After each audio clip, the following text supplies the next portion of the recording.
Hello. Little bit of technical weirdness, so sorry I'm slightly late starting.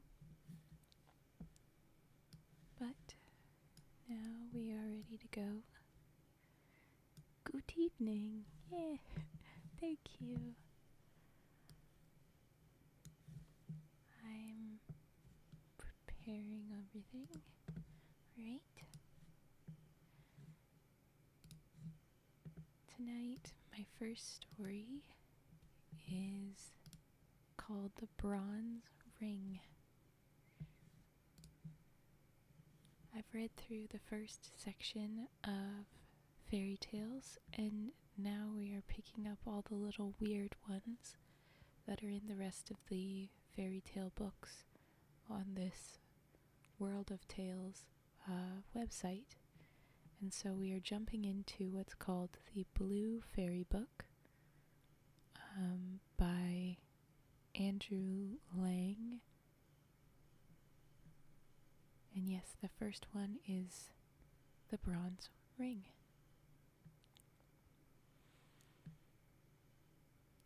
Like usual,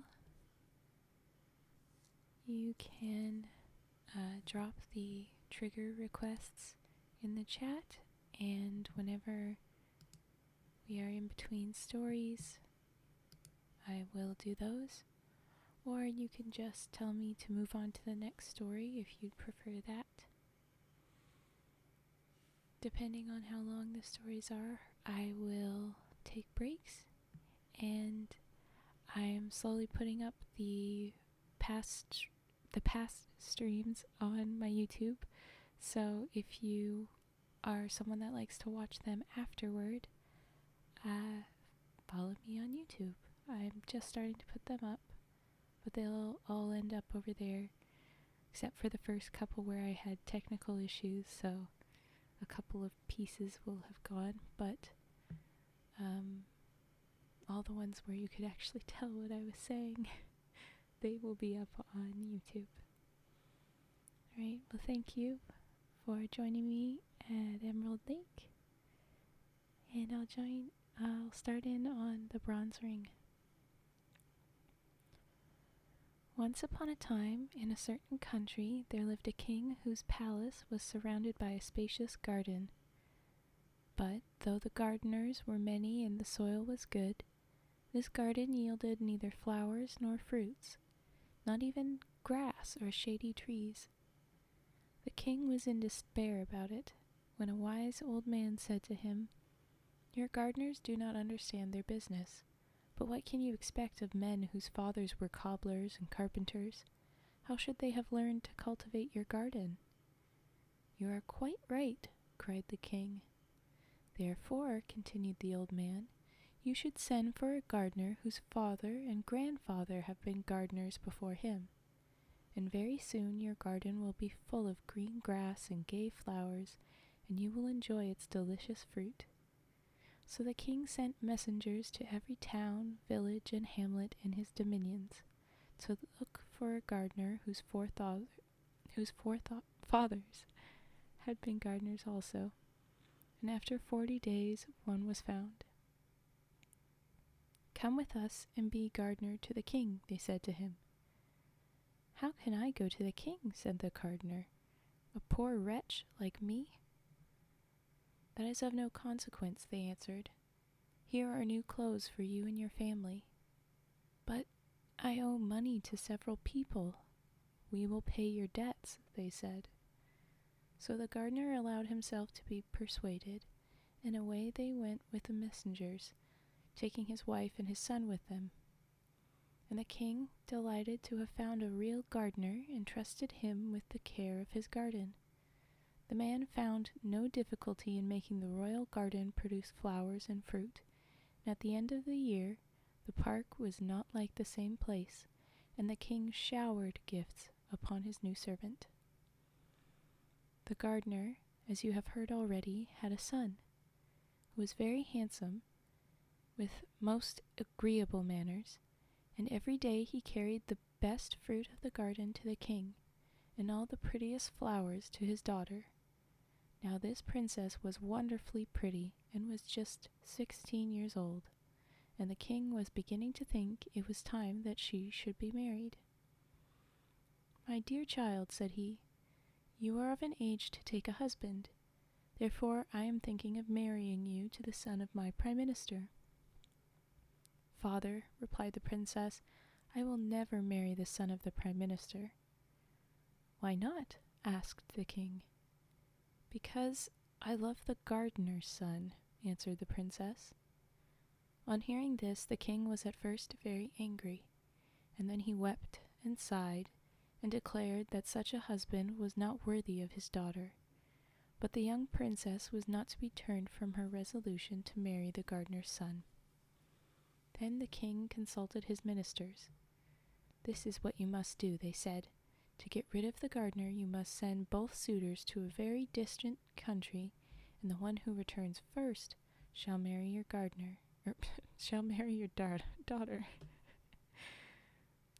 The king followed this advice, and the minister's son was presented with a splendid horse and a purse full of gold pieces, while the gardener's son had only an old lame horse and a purse full of copper money, and everyone thought he would never come back from his journey. The day before they started, the princess met her lover and said to him, "Be brave, and remember always that I love you. Take this purse full of jewels, and make the best use you can of them for love of me, and come back quickly and demand my hand." The two suitors left the town together, but the minister's son went off at a gallop on his good horse, and very soon was lost to sight behind the most distant hills.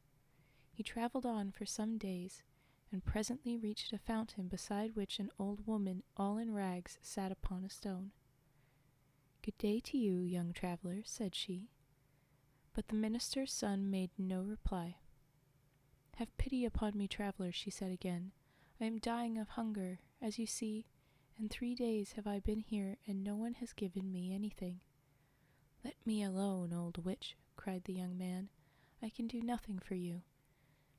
And so saying, he went on his way. That same evening the gardener's son rode up to the fountain upon his lame gray horse. "Good day to you, young traveler," said the beggar woman. Good day, good woman," answered he. "Young traveler, had pity on me." "Take my purse, good woman," said he, "and mount behind me, for your legs can't be very strong." The old woman didn't wait to be asked twice, but mounted behind him. And in this style they reached the chief city of a powerful kingdom. The minister's son was lodged in a grand inn. The gardener's son and the old woman dismounted at the inn for beggars. The next day the gardener's son heard a great noise in the street, and the king's heralds passed, blowing all kinds of instruments and crying, "The king, our master, is old and infirm. He will have a great reward to whoever will cure him and give him back the strength of his youth." Then the old beggar woman said to her benefactor, "This is what you must do to obtain the reward which the king promises. Go out of the town by the south gate, and there you will find 3 little dogs of different colors. The first will be white, the second black, the third red. You must kill them and then burn them separately and gather up the ashes. Put the ashes of each dog into a bag of its own color. Then go before the door of the palace and cry out, 'A celebrated physician has come from Jania in Albania. He alone can cure the king and give him back the strength of his youth.' The king's physicians will say, 'This is an impostor and not a learned man,' and they will make all sorts of difficulties. But you will overcome them all at last, and will present yourself before the sick king. You must then demand as much wood as 3 mules can carry, and a great cauldron, and you must shut yourself up in a room with the sultan, and when the cauldron boils, you must throw him into it, and there leave him until his flesh is completely separated from his bones. Then arrange the bones in their proper places, and throw over them the ashes out of the 3 dogs. The king will come back to life, and you will be just as he was when he was 20 years old. For your reward, you must demand the bronze ring, which has the power to grant you everything you desire. Go, my son, and do not forget any of my instructions." Well, it was a lot of instructions, old lady. It might be hard to remember them all. Could you write them down? The young man followed the beggar woman's directions. On going out of the town, he found the white, red, and black dogs, killed and burnt them, gathering the ashes in 3 bags. Then he ran to the palace and cried, "A celebrated physician has come from Jania in Albania.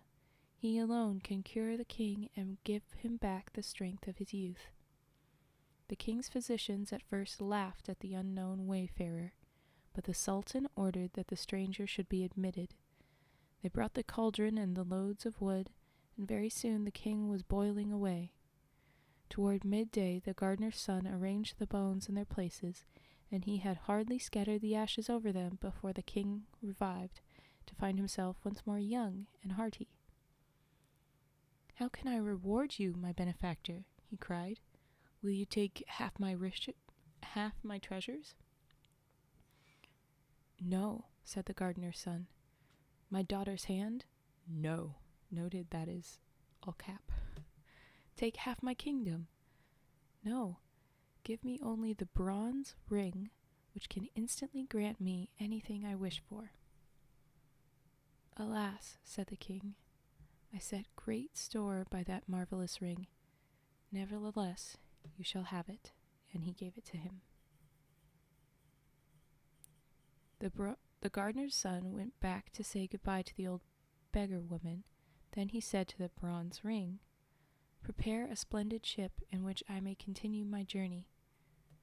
Let the hull be of fine gold, the masts of silver, the sails of brocade. Let the crew consist of 12 young men in noble appearance, dressed like kings. St. Nicholas will be at the helm. As to the cargo, let it be diamonds, rubies, emeralds, and carbuncles." And immediately a ship appeared upon the sea, which resembled in every particular the description given by the gardener's son. And for whatever reason, the description given by the gardener's son was in all caps. And stepping on board, he continued his journey. Presently he arrived at a great town and established himself in a wonderful palace.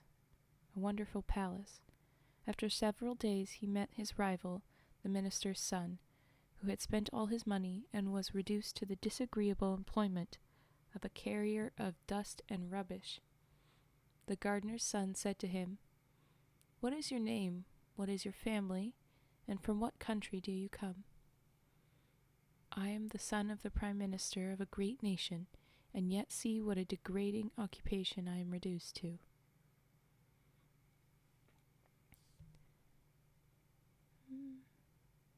Okay. Listen to me. Though I don't know anything more about you, I am willing to help you. I will give you a ship to take you back to your own country upon one condition. Whatever it may be, I accept it willingly. Follow me to my palace." The minister's son followed the rich stranger, whom he had not recognized. When they reached the palace, the gardener's son made a sign to his slaves, who completely undressed the newcomer. "Make this ring red hot," commanded the master, "and mark the man with it upon his back." The slaves obeyed him. "Now, young man," said the rich stranger, "I am going to give you a vessel which will take you back to your own country." And going out, he took the bronze ring and said, "Bronze ring, obey thy master. Prepare me a ship of which the half-rotten timbers shall be painted black. Let the sails be in rags, and the sailors infirm and sickly.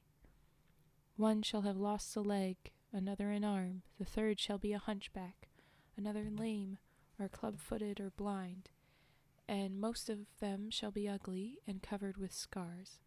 go and let my orders be executed. Excessive. The minister's son embarked in this old vessel, and thanks to favorable winds, at length reached his own country. In spite of the pitiable condition in which he returned, they received him joyfully. "I am the first to come back," said he to the king. "Now fulfill your promise and give me the princess in marriage." So they at once began to prepare for the wedding festivities. As to the poor princess, she was sorrowful and angry enough about it. The next morning at daybreak, a wonderful ship, with every sail set, came to anchor before the town. The king happened at that moment to be at the palace window. "What strange ship is this," he cried, "that has a golden hull, silver masts, and silken sails? And who are the young men like princes who man it? And do I not see St. Nicholas at the helm? Go at once and invite the captain of the ship to come to the palace." His servants obeyed him, and very soon in came an enchantingly handsome young prince, dressed in rich silk, ornamented with pearls and diamonds. "Young man," said the king, "you are welcome whoever you may be. Do me the favor to be my guest as long as you remain in my capital." "Many thanks, sire," replied the captain. "I accept your offer." "My daughter is about to be married," said the king. "Will you give her away?" "I shall be charmed, sire." Soon after came the princess and her betrothed. "Why, how is this?" cried the young captain. "Would you marry this charming princess to such a man as that?" "But he is my prime minister's son." "What does that matter? I cannot give your daughter away. The man she is betrothed to is one of my servants." "Your servant?" "Without a doubt. I met him in a distant town, reduced to carrying away dust and rubbish from the houses. I had pity on him and engaged him as one of my servants." "It is impossible," cried the king. "Do you wish to prove what I say?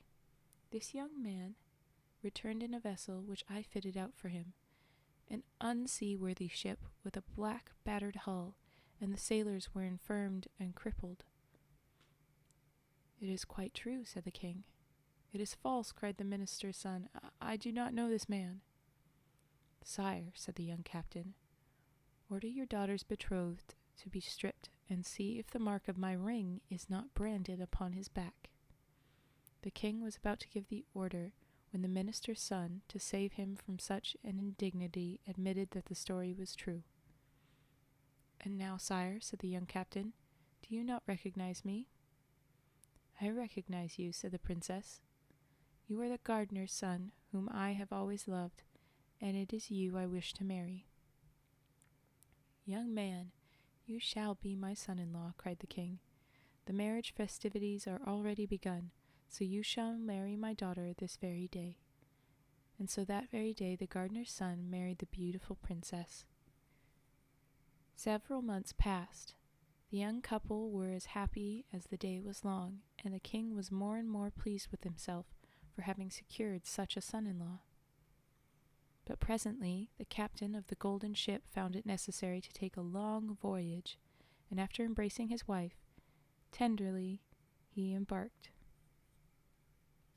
Now, in the outskirts of the capital there lived an old man, who had spent his life in studying black arts, alchemy, astrology, magic, and enchantment. This man found out that the gardener's son had only succeeded in marrying the princess by the help of the genie, who obeyed the bronze ring. "I will have that ring," said he to himself. So he went down to the seashore and caught some little red fishes. Really, they were quite wonderfully pretty. "Who wants some pretty little red fishes?" The princess heard him. Then he came back, and passing before the princess's window, he began to cry out, "Who wants some pretty little red fishes?" The princess heard him, and sent out one of her slaves, who said to the old peddler, "What will you take for your fish?" "A bronze ring." "A bronze ring? "Oh, simpleton, and where shall I find one?" "Under the cushion in the prince's room." The slave went back to her mistress. In the princess's room. The slave went back to her mistress. "The old madman will take neither gold nor silver," said she. "What does he want then?" "A bronze ring that is hidden under a cushion." "Find the ring and give it to him," said the princess.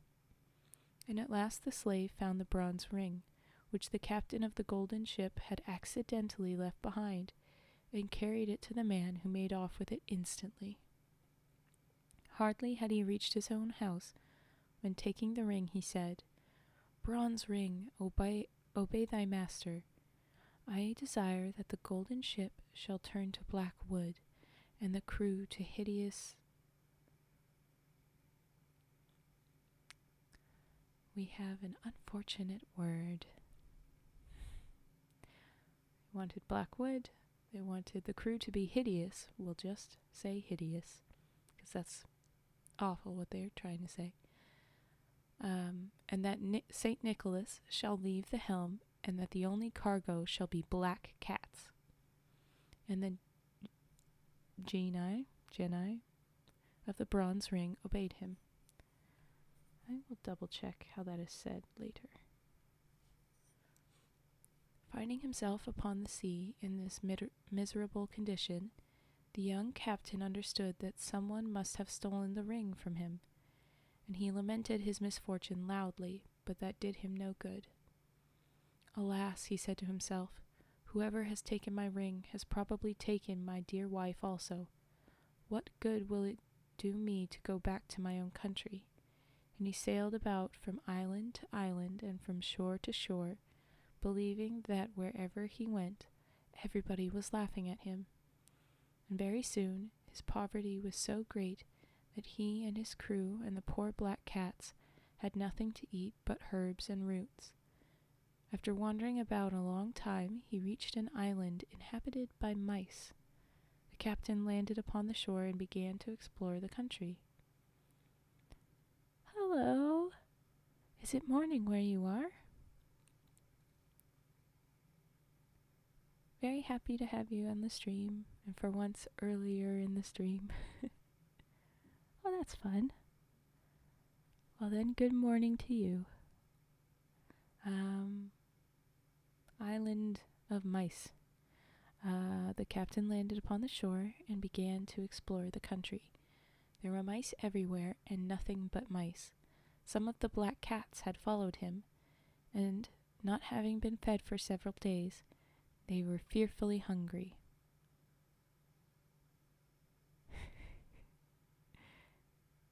I'm glad you enjoyed that. You're welcome. It's just how I reacted. Now I am blushing. Okay. The cats were very hungry. They made terrible havoc among the mice. Yes, well, that's what happens when you have a boat full of cats that lands on an island of mice. Ooh. Then the queen of the mice held a council. "Thank you. These cats will eat every one of us," she said. "If the captain of the ship does not shut the ferocious animals up, let us send a deputation to him of the bravest among us." "Willingly," replied the young cat. Oh no. Bravest among us. Several mice offered themselves for this mission and set out to find the young captain. "Captain," said they, "go away quickly from our island, or we shall perish, every mouse of us." "Willingly," replied the young captain, "upon one condition. That is that you shall first bring me back a bronze ring which some clever magician has stolen from me. If you do not do this, I will land all my cats upon your island, and you shall be exterminated." The mice withdrew in great dismay. "What is to be done?" said the queen. "How can we find this bronze ring?" She held a new council, calling in mice from every quarter of the globe, but nobody knew where the bronze ring was. Suddenly, 3 mice arrived from a very distant country. "Oh my gosh, One was blind, the second lame, and the third had her ears cropped. "Ho, ho, ho," said the newcomers. "We come from a far distant country. Do you know where the bronze ring is, which the genii obey?" "Ho, ho, ho, we know. An old sorcerer has taken possession of it, and now he keeps it in his pocket by day and in his mouth by night. Go and take it from him and come back as soon as possible." So the three mice made themselves a boat and set sail for the magician's country. When they reached the capital, they landed and ran to the palace, leaving only the blind mouse on the shore to take care of the boat. Then they waited till it was night. The wicked old man lay down in bed and put the bronze ring into his mouth, and very soon he was asleep. "Now what shall we do?" said the two little animals to each other. The mouse with the cropped ears found a lamp full of oil and a bottle full of pepper. So she dipped her tail in first in the oil and then in the pepper, and held it to the sorcerer's nose.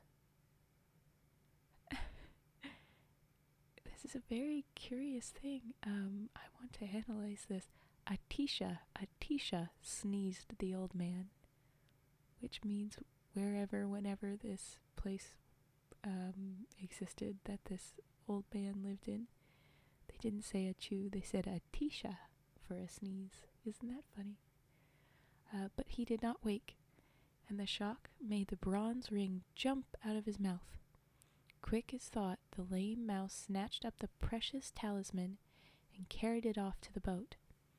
Imagine the despair of the magician when he awoke and the bronze ring was nowhere to be found. But by that time, our three mice had set sail with their prize. A favoring breeze was carrying them toward the island where the Queen of Mice was awaiting them. Naturally, they began to talk about the bronze ring. It is very unique. If someone ever watches this on YouTube or wherever, I want to know where that Atisha sneeze belongs. They began to talk about the ring. "Which of us deserves the most credit?" they cried all at once. "I do," said the blind mouse, "for without my watchfulness, our boat would have drifted away to the open sea." "No, indeed," cried the mouse with the cropped ears. "The credit is mine. Did I not cause the ring to jump out of the man's mouth?" "No, it is mine," cried the lame one, "for I ran off with the ring." And from high words they soon came to blows. I don't know what that means. And from high words they soon came to blows, and alas, when the quarrel was fiercest, the bronze ring fell into the sea. "What? How are we to face our queen," said the three mice, "when by our folly we have lost the talisman and condemned our people to be utterly exterminated?" "Oh no!" Yeah, without my watchfulness. Well, I imagine for the blind one, that was quite a feat. It's good for that little mouse to have managed that. But okay. How are we to face our queen, desert island, end our miserable lives? No sooner than done, the boat reached the island, mice landed. The blind mouse was speedily deserted by her two sisters, who went off to hunt flies. Again left behind. But as she wandered sadly along the shore, she found a dead fish and was eating it when she felt something very hard. At her cries, the other two mice ran up. "Oh no! It's the bronze ring! It is the talisman!" they cried joyfully, and getting into their boat again, they soon reached the Mouse Island. I thought they had already reached the Mouse Island. Anyway, it was time they did, for the captain was just going to land of his cargo of cats when a deputation of mice brought him the precious bronze ring. "Bronze ring," commanded the young man, "obey thy master. Let my ship appear as it was before." Immediately the genii, of the ring set to work, and the old black vessel became once more the wonderful golden ship with sails of brocade. The handsome sailors ran to the silver masts and the silken ropes, and very soon they set sail for the capital. Ah, how merrily the sailors sang as they flew over the glassy sea. At last the port was reached. The captain landed and ran to the palace, where he found the wicked old man asleep. The princess clasped her husband in a long embrace. The magician tried to escape, but he was seized and bound with strong cords. The next day the sorcerer, tied to the tail of a savage mule, loaded with nuts, I don't know how that works, was broken into as many pieces as there were nuts upon the mule's back. The end. Curious way to end that bit. Yeah. Well, it's a very nice way to round out the insanity. He just got back home, and then they tortured the sorcerer that took his ring that had won him his wife. You kind of missed the bit where there was like a gardener's son that fell in love with the princess, and the princess loved him, but the king was unimpressed and made a quest, and the gardener was nice to an old lady, and she told him how to do a thing, and then he earned that ring. And so then, yeah, they didn't need to savagely kill the sorcerer, but they did. What they really, really didn't need to do, and I struck the word from the reading, was he had wished himself a beautiful ship when he first got the ring, and that's what he had started to sail around on. And then the sorcerer intervened and wished that his fancy boat was then black wood and like scorched, and that all his cargo or stuff was turned into the black cats, but also that his crew became black as well, but they used a different word for it. And I mean, I liked the theme, but very awful that they implied things the way they did, of course. I'm like, who doesn't like a color theme? But like, wow. Okay. Old stories, they be out of pocket. But the next book, or the next story in the book, is Prince Hyacinth and the Dear Little Princess. That would be the next story that I'll be reading. So I will be quickly typing out that long title, but if somebody has... Oh my goodness, hello Violet! If somebody has trigger requests, I will do that. Where do I find these stories? There's a site I found called World of Tales that has a whole heckin' bunch. Yeah, it is definitely walking on eggshells. That will have to do it for me. Alright, good night, Noah. Thank you for joining. Thank you for the Psyduck dab. Give me Psyduck dab. Ba ba ba ba ba ba. Sleep well. We'll see you another day. Thank you for stopping in, Violet. If you're still here, goodbye as you return to your own stream. And I'll be typing things out.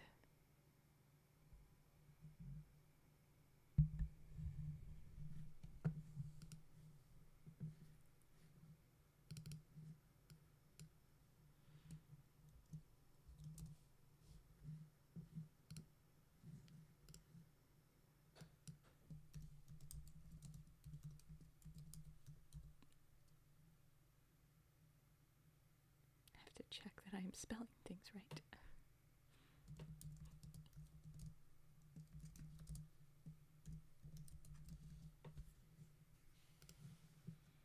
Heckin' long title. Takes up most the page, but not as long as the other one. Yes, it's That's my name. You should call me Raven. Of course, please do. That would be lovely. I managed to get 53 followers, and I'm very pleased with that, but more is always nice.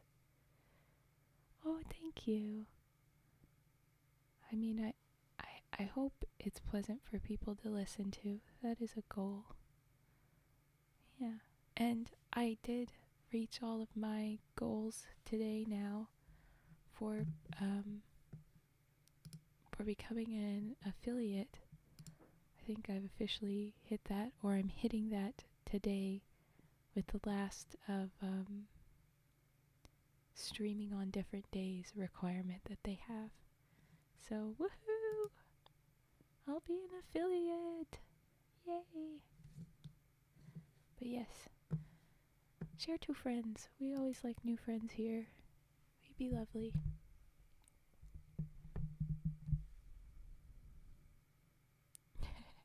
Well, that is what networking is, I guess.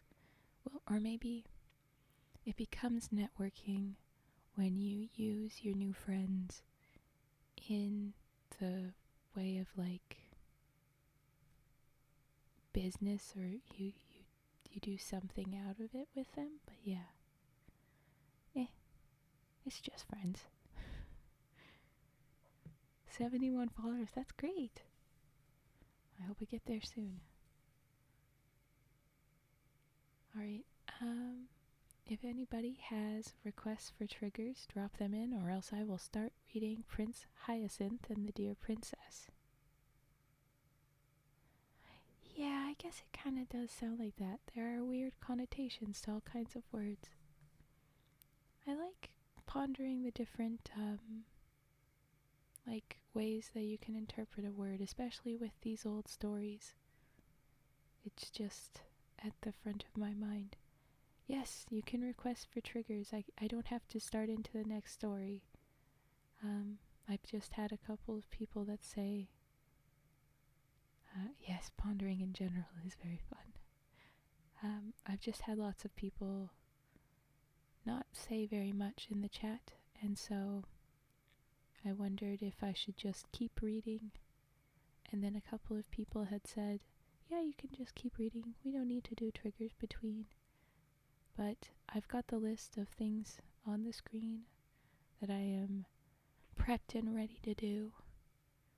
And so, if you want those, you can do that. Ow? Ow, no?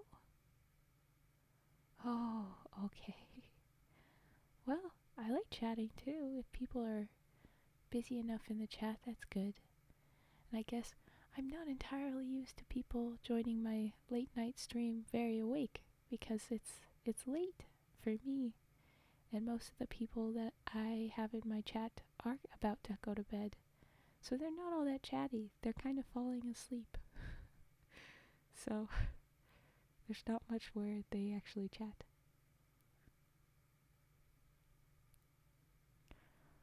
Well, we can do this. We can do the chat between stories, and then I story, and then I chat, and that'll be how that go then. Instead of trigger requests, you just be like, here's a question, here's a thing, what do you think of this? I had this thought today. I don't know.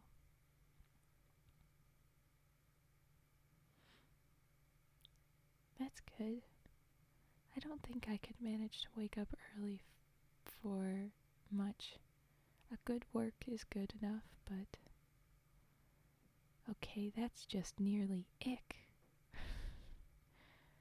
If the sun's not awake, it's gonna be hard to get me awake if I've already been asleep. So, you work backwards from me, but that is very fun. Oh, you are curious? Who is Raven? If my avatar was working, I would show you. I did intend to have my VTube avatar up when I was streaming from the first time, but it kept glitching. I have it in my bio. I'm a deer woman. I live in the forest. Some of the people that have raided in know Violet, and I met her through some of the forest interactions. I know the little witch that guided her, and that big chonkin bunny. I don't talk to the little man, but I see him all the time. I know he has a ridiculous name. Whenever she's in the chat, she will remind me sometimes, but I don't remember his name. And his whole family, the big bunnies.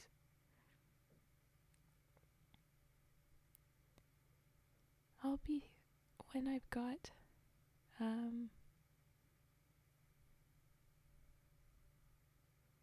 oh no, you're fine.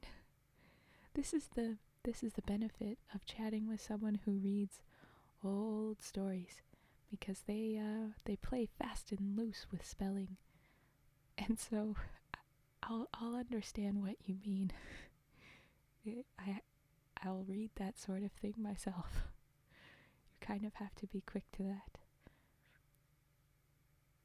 Yeah. Well, a lot of these stories they were told round the fire. They weren't in the book, at least the first time they were done. It's how you have so many different versions of different stories. How there's, the movie version, and then we know the Brothers Grimm, but there's way more than even just the Brothers Grimm versions. And it was all just talking around the fire, or while you're on a long horse ride moving country, or while you're working extremely tedious work, you just tell stories. And you don't always remember it quite the same way, or the way you heard it.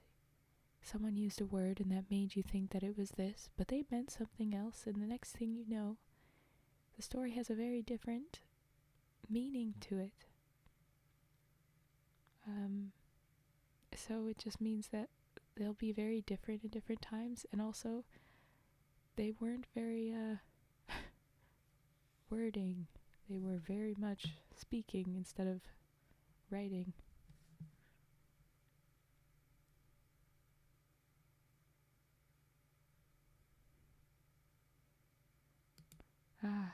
So I suppose you are going to have to go.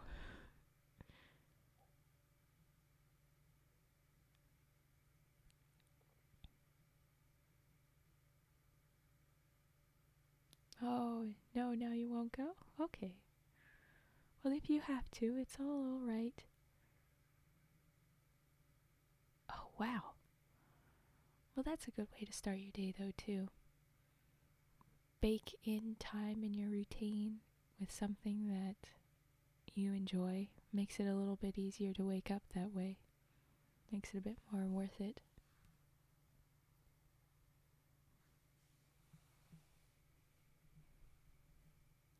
Yes, that too. Well, in many cases, you never know when it would be nice to be late because you would miss the awful thing that happened, but that's a kind of dark way to think instead. I'm reading very twisted stories. It's reasonable for me to think in the slightly dark version instead.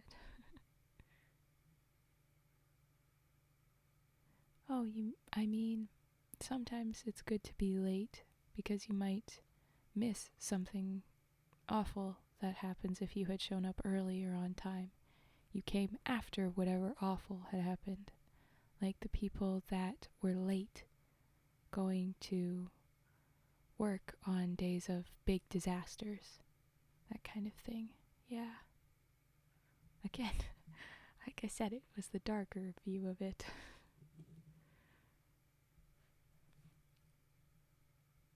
It is, as they say, the early bird may get the worm, but the second mouse gets the cheese. It's true. The first mouse go, oops. Alright. Well, then, good chat. I think I will start reading again, and then we will chat again. All right. Prince Hyacinth and the Dear Princess.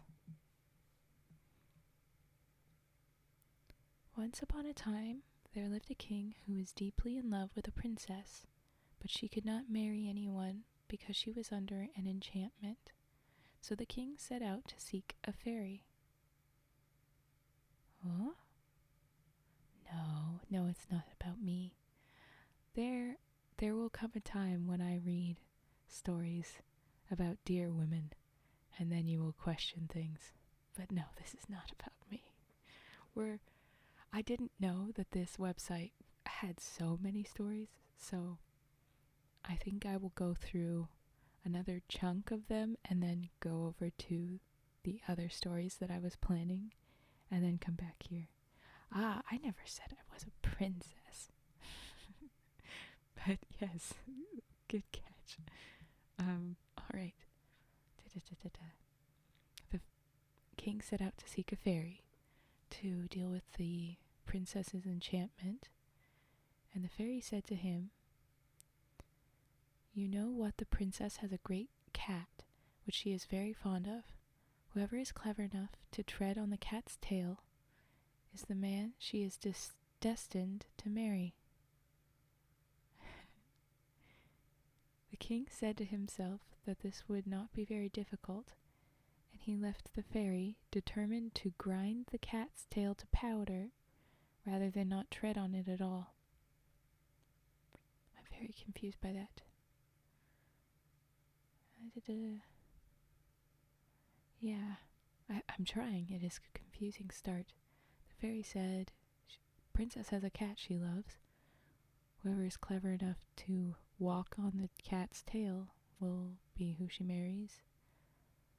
And the king, who's trying to marry the princess, is now determined to grind it to powder rather than not tread on it at all. Okay, so he wants to fully do that so that he can get that princess.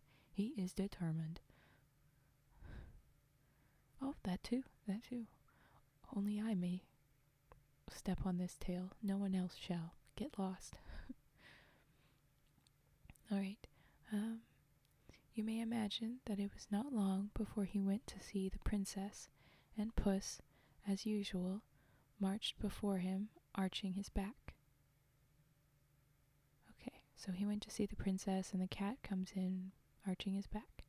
The king took a long step, and quite thought he had the tail under his foot, but the cat turned round so sharply that he only trod on air, and so it went on for 8 days, till the king began to think that this fatal tail must be full of quicksilver. It was never still for a moment. At last, however, he was lucky enough to come upon the puss fast asleep and with his tail conveniently spread out. So the king, without losing a moment, set his foot upon it heavily.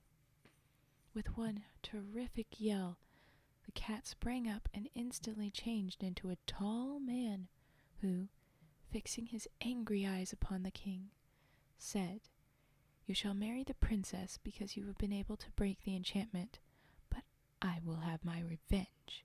You shall have a son who will never be happy until he finds out that his nose is too long, and if you ever tell anyone what I have just said to you, you shall vanish away instantly, and no one shall hear or see of you ever again." Though the king was horribly afraid of the enchanter, he could not help laughing at the threat. "If my son has such a long nose as that," he said to himself, "he must always see it, or feel it at least, if he is not blind or without hands." But as the enchanter had vanished, he did not waste any more time in thinking, but went to seek the princess, who very soon consented to marry him. But after all, they had not been married very long when the king died, and the queen had nothing left to care for but her little son, who was called Hyacinth.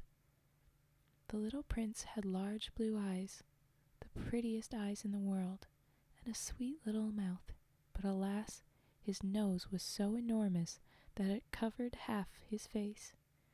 The queen was inconsolable when she saw his great nose, But her ladies assured her that it was not really as large as it looked, that it was a Roman nose, and you only had to open any history to see that every hero has a large nose.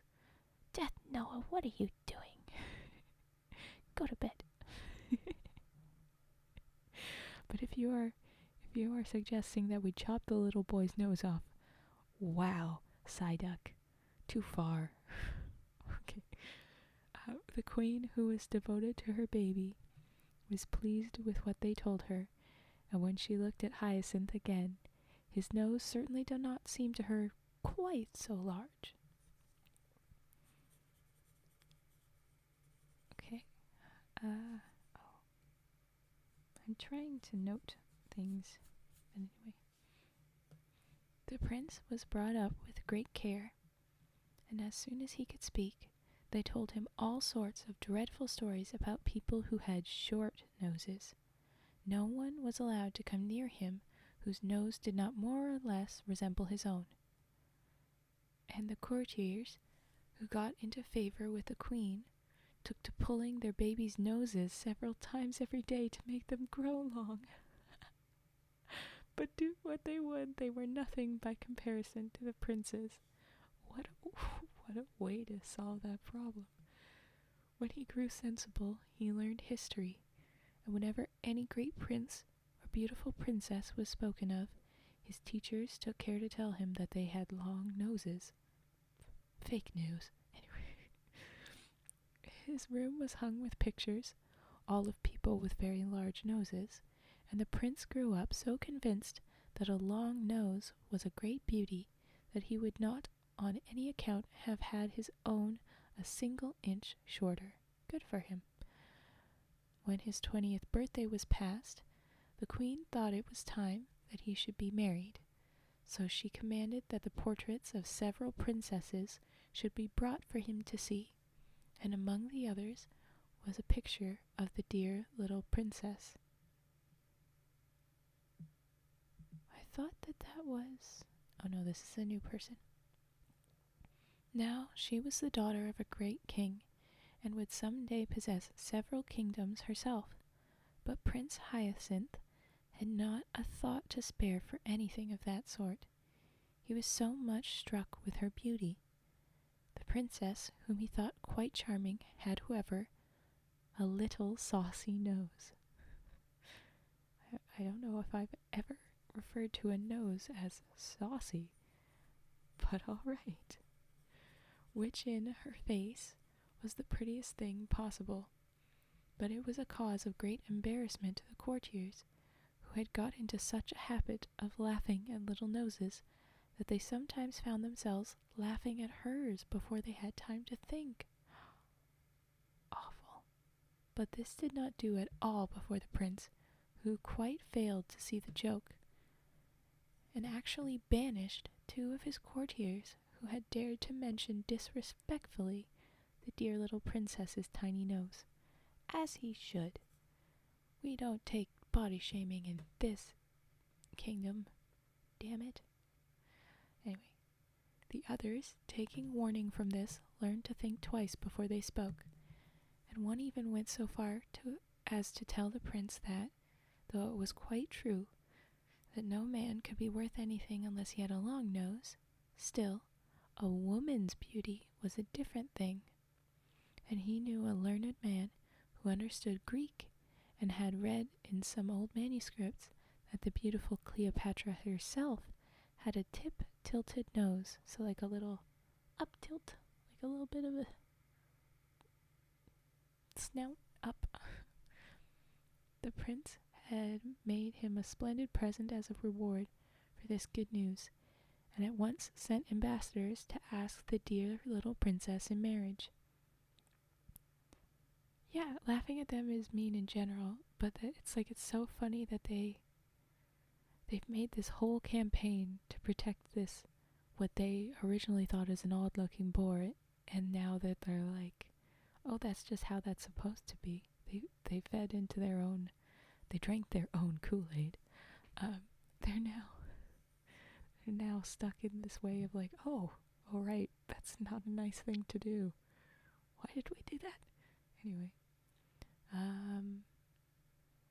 the prince made a reward for that and sent ambassadors.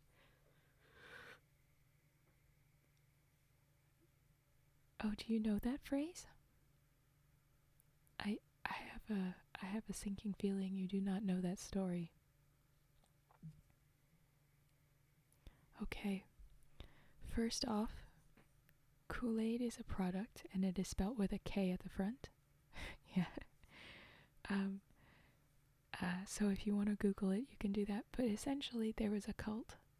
I don't remember which one specifically. That, as they round their end, yes, Death Noah was supposed to go to bed. Maybe they have now. I don't know.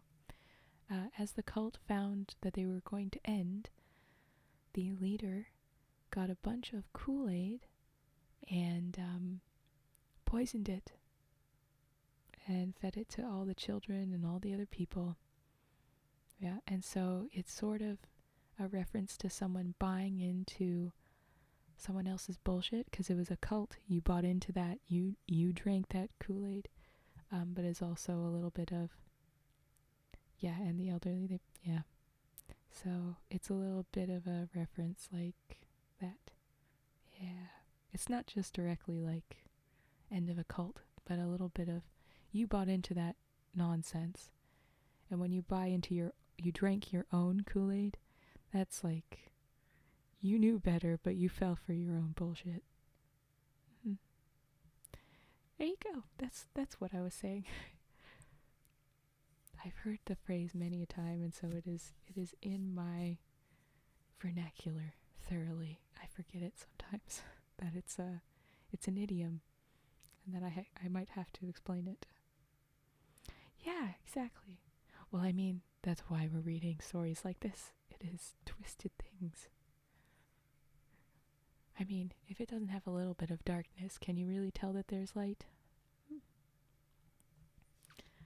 What philosophizing I'm doing now. Oh, this is odd. Anyway. Yeah. Okay. Glad I'm supported in that. But alright.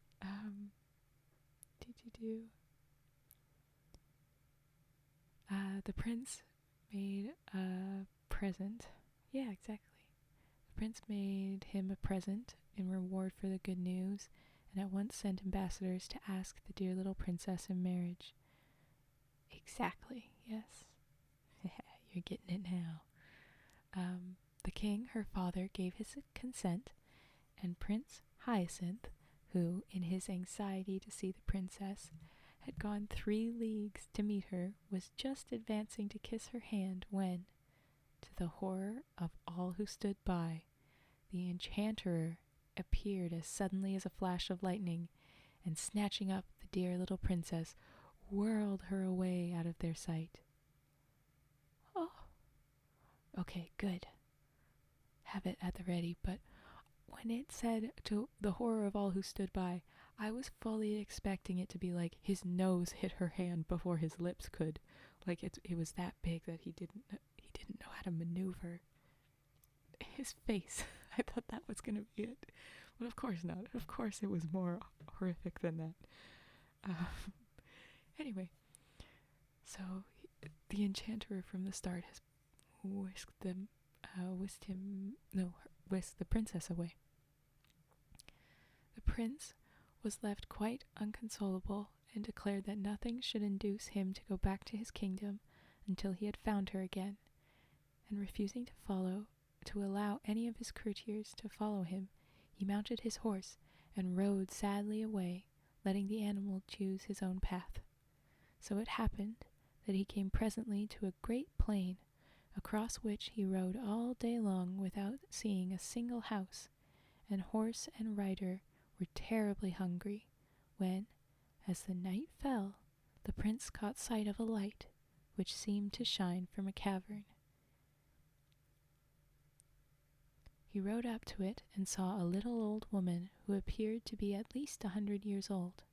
She put on her spectacles to look at Prince Hyacinth, but it was quite a long time before she could fix them securely, because her nose was so very short.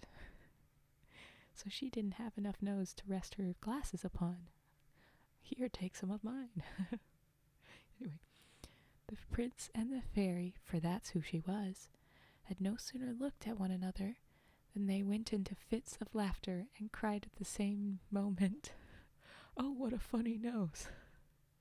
"Well, yeah, not so funny as your own," said Prince Hyacinth to the fairy, "but madam, anyway, I beg you to leave the consideration of our noses, such as they are, and to be good enough to give me something to eat, for I am starving, and so is my poor horse."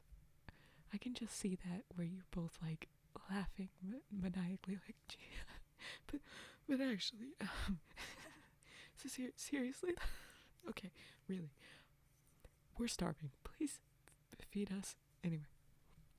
"With all my heart," said the fairy. "Though your nose is so ridiculous, you are nevertheless the son of my best friend.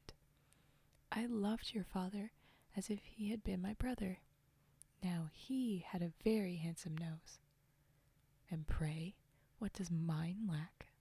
said the prince. "Oh, it doesn't lack anything," replied the fairy. "On the contrary, quite. There is only too much of it. But never mind. One may be a very worthy man, though his nose is too long. I was telling you that I was your father's friend. He often came to see me in the old times, and you must know that I was very pretty in those days. At least, he used to say so. I should like to tell you of a conversation we had the last time I ever saw him." "Indeed," said the prince. "When I have supped, it will give me the greatest pleasure to hear it." Wow, the difference between those paragraphs. I had to cough out of the way. "But consider, madam, I beg of you, that I have had nothing to eat today. This is my 6th time asking you for food." "The poor boy is right," said the fairy. "I was forgetting. Come in, then, and I will give you some supper, and while you are eating, I can tell you my story in very few words, for I don't like endless tales myself. Too long a tongue is worse than too long a nose. And I remember when I was young that I was so much admired for not being a great chatterer. They used to tell the queen, my brother, that it was so. For though you see I am now, I was the daughter of a great king, my father." And he interrupts her, saying, "Your father, I dare say, got something to eat when he was hungry." This reads as such a comedy of errors, interrupted the prince. He says, "I'm hungry," he interrupts. "Oh, certainly," answered the fairy. "And you also shall have supped directly. I only just wanted to tell you," and he interrupts again. "But I really cannot listen to anything until I have had something to eat," cried the prince, who was getting quite angry. So yes, he is angry. You called it. But then, remembering that he had better be polite, as he much needed the fairy's help, he added, "I know that in the pleasure of listening to you, I should quite forget my own hunger, but my horse, who cannot hear you, must really be fed." The fairy was very much flattered by this compliment, and said, calling to her servants, "I shall not wait another minute. You are so polite, and in spite of the enormous size of your nose, you really are very agreeable." "Plague take the old lady, how she does go on about my nose," the prince said to himself. "One would almost think that mine had taken all the extra length that lacks hers. Ha ha ha, I told you. If I were not so hungry, I would soon have done with this chatterpie who thinks she talks very little. How stupid people are not to see their own faults. That comes of being a princess. She has been spoiled by flatterers." Really? I mean, the irony, my dude. She has been spoiled by flatterers who have made her believe that she is quite a moderate talker. Meanwhile, the servants were putting the supper on the table, and the prince was much amused to hear the fairy, who asked them 1,000 questions simply for the pleasure of hearing herself speak. Especially he noticed one maid who, no matter what was being said, always contrived to praise her mistress's wisdom. Well, he thought as he ate his supper, I'm very glad I came here. This just shows me how sensible I have been in never listening to flatterers. People of that sort praise us to our faces without shame, and hide our faults, or change them into virtues. For my part, I never will be taken in by them. I know my own defects, I hope. Poor Prince Hyacinth. He really believed what he said, and hadn't an idea that the people who had praised his nose were laughing at him, just as the fairy's maid was laughing at her, for the prince had seen her laugh slyly when she could do so without the fairy's noticing her. However, he said nothing, and presently, when his hunger began to be appeased, the fairy said, My dear prince, might I beg you to move a little more that way, for your nose casts such a shadow that I really cannot see what I have on my plate. Ah, thanks. Now let us speak of your father. When I went to his court, he was only a little boy, but that is 40 years ago, and I have been in this desolate place ever since. Tell me what goes on nowadays. Are the ladies as fond of amusement as ever? In my time, one saw them at parties, theaters, balls, and promenades every day. Dear me, what a long nose you have! I cannot get used to it. Really, madam, said the prince, I wish you would leave off mentioning my nose. It could not matter to you what it is like. I am quite satisfied with it, and have no wish to have it shorter. One must take what is given one. Now you are angry with me, my poor Hyacinth, said the fairy, and I assure you that I didn't mean to vex you. On the contrary, I wished to do you a service. However, though I really cannot help your nose being a shock to me, I will try not to say anything about it. I will even try to think that you have an ordinary nose. To tell the truth, it would make 3 reasonable ones. Yeah. Just seeing your comment there. Yeah, very fair. The prince, who was no longer hungry, grew so impatient at the fairy's continual remarks about his nose that at last he threw himself upon his horse and rode hastily away. But wherever he came in his journeyings, he thought the people were mad, for they all talked of his nose, and yet he could not bring himself to admit that it was too long. He had been so used all his life to hear it called handsome. The old fairy, who wished to make him happy, at last hit upon a plan. She shut the dear little princess up in a palace of crystal, and put this palace down where the prince could not fail to find it.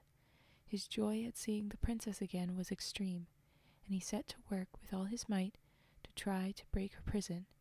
But in spite of all his efforts, he failed utterly. In despair, he thought at least he would try to get near enough to speak to the dear little princess, who on her part stretched out her hand that he might kiss it. But turn which way he might, he could never raise it to his lips. I knew that would happen, for his long nose always prevented it. I totally called it. I did. It's definitely not a compliment. She's just saying, like, oh, I'll stop talking about it. But one more thing, it is so big. For the first time, he realized how long it really was and exclaimed, well, it must be admitted that my nose is too long. In an instant, the crystal prison flew into 1,000 splinters, and the old fairy, taking the dear little princess by the hand, said to the prince, Now, say if you were not very much obliged to me. Much good it was for me to talk to you about your nose. You would never have found out how extraordinary it was if it hadn't hindered you from doing what you wanted to. You see how self-love keeps us from knowing our own defects of mind and body. Our reason tries in vain to show them to us. We refuse to see them till we find them in the way of our interests. Prince Hyacinth, whose nose now was just like anyone else's, did not fail to profit by the lesson he had received. He married the dear little princess, and they lived happily ever after. The end. Yeah, exactly, that's what she did. But also, like, okay, so the moral of this story is, don't love yourself too much. It will make you blind. I hereby decree this story's moral some bullshit. I think it's good that he. Thank you. I think it's good that he loved himself. It is something for him to realize that people are laughing at him about it instead of actually loving it. But if he could know that and still think, well, I don't care, I still love it, that would be the way to be, as opposed to now it's bad. But if it does keep you from doing something you want, yes, okay, it is too long for that. It was too long for kissing the princess's hand. But, like, he could do other things about his life with it. Like, oh well. What an odd one, though. Alright, you had a question.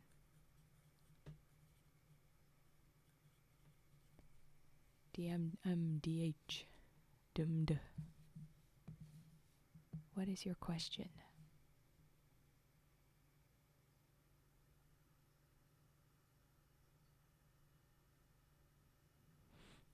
Yeah? No one wants to be an aggro asshole. DM. Okay. I kind of like the idea of calling you Dumda. Like, it has just like a sound effect instead of a name.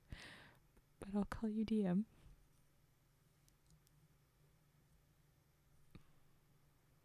Aha. Well, I figured it probably was. But I don't know what it is yet.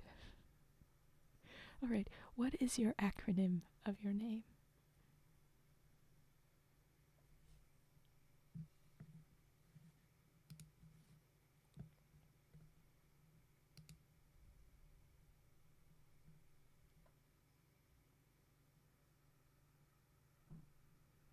Oh, well, that would not help me to understand it, would it? I unfortunately only speak English fluently. The man with the hammer. Well, that is fun.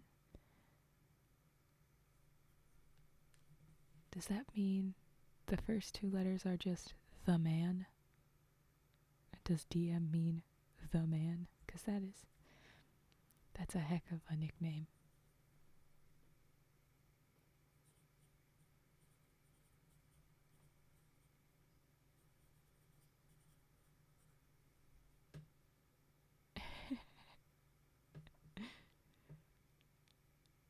Alright. Well, I'm glad I've opened your eyes. What was the question you had? It was back when we said, without darkness there is no light, without evil, no good. Oh, that's nice.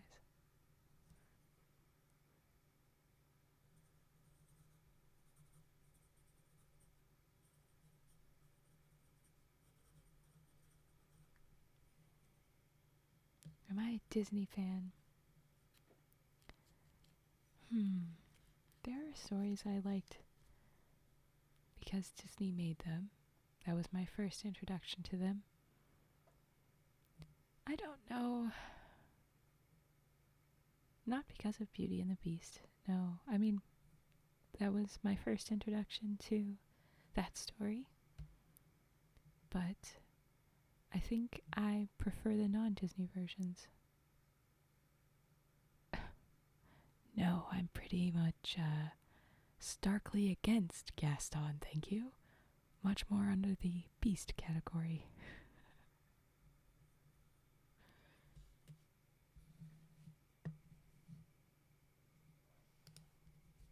The question is... yeah.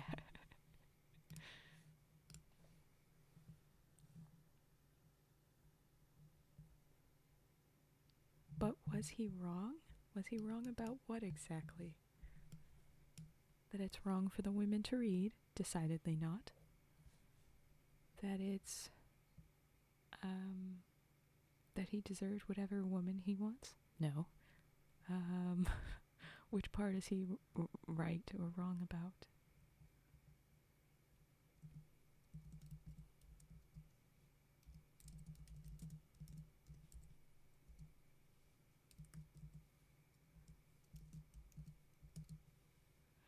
That he went after the beast. In the Disney version, I believe he didn't go after the beast because he's a hunter. And then there's some, I would say that he calls himself a hunter, and he is, but he's also a waster. And I think that that is wrong. Use the whole animal, first and foremost. But he was going to go after the beast when Belle said that that's what she liked. When Maurice was rambling about the beast, he didn't give half a fuck about it. He just left that be. He didn't care. And he thought he was crazy. And then he decided, oh, wait a minute. Because I'm pretty sure he tries his best, and he does get Maurice, Belle's dad, thrown in a loony bin, thrown into an insane hospital. And so then Maurice saying that he couldn't marry the daughter would be ruled out. And in that time, a woman without a father, like someone had to look after her, she had to be married, and anyone being willing to marry her would be generally seen as like good. And so he might have been able to just force her to marry her at that point. So I don't think he did any of it for a good reason. There could be a version of the story where there is a Gaston character that had a reason to go after the beast, but he didn't. And when we read, because I did read Beauty and the Beast from this website already, they, well, thank you, good. Yeah, I'm glad you do. They didn't even have that character at all, so there was nothing like that. Yeah, I mean, because I've been exposed to the musical version of it, and there's a whole song about how Gaston meets with the leader of, or like the organizer of the mental hospital, and they like plan to kidnap him, so that it's very clearly a coordinated effort. And because that was the first step, and then his only reaction to the beast is after Belle says stuff, it's just tinted the way you look at his motives. If I didn't have that understanding of like the story from that song, maybe I wouldn't have looked at it that way. But that's how I understand him now. Give me a different version of him, and maybe I'll see his reasoning. Like if it was a different townsfolk. Yeah. Yeah. Like the rest of the village that got whipped up under his like, let's go kill the beast. Kill the beast. He sings that too in the musical. Those people, they are concerned about their village, and the big hunter guy is saying that he needs help for it, then this is a problem. So like, I think they're in the right. I think the general population of the village, they were good. They weren't evil. But I do think that he is. He had bad motives. And then, you can, I mean, personally, as a dear woman myself, I'm not particularly on board for stuffing and mounting a head that you've killed. It's a bit better than if you were to stuff the whole animal, because you could be using that hide. You could be using those antlers. When a piece is harder to physically use, maybe you don't have it in yourself to eat that meat, the eyes and whatever. Figure something out. There's ways to use all of it, or feed other animals. Like you can feed pigs with this, no problem. You can feed fish with this, hardly any issue. So that he was also boasting and just showing off and wasting things, that's not great either. That's a bad in my books, but I know in general books that people think that that's fine. Not for me. Thank you.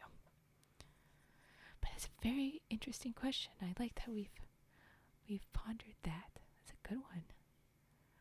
And I like being able to yeah, you can't see me.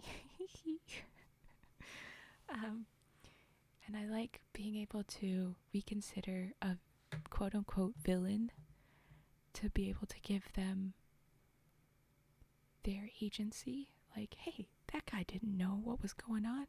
He was just scared. If there was a version of Gaston that wasn't pining after Belle like he was, that dude's just scared and likes to hunt things. Of course he would go after the thing that is scary, threatening people, and, an animal that he hunts. Of course he would.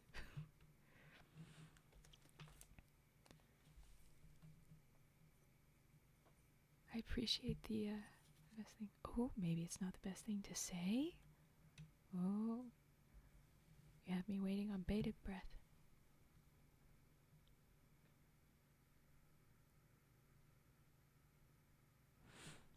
Well, there are many deer antlers, many different type of deer or deer family that just, they drop their antlers.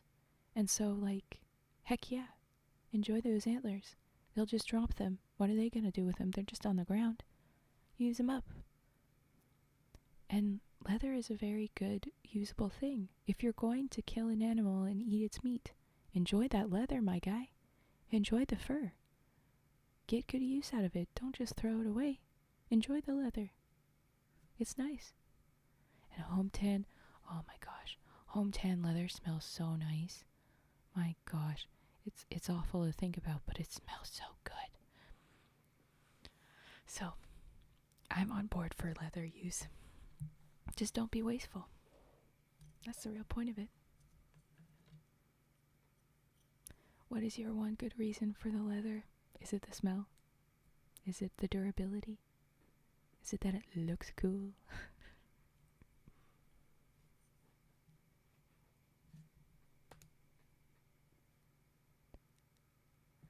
Yes. You make leathers, don't you? Isn't that what the okay.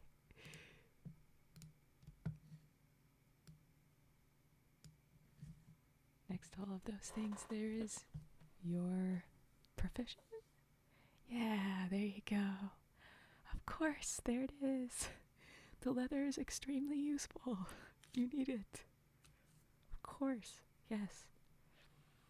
But see, like, Gaston was wasting things. He was not using it, that's all.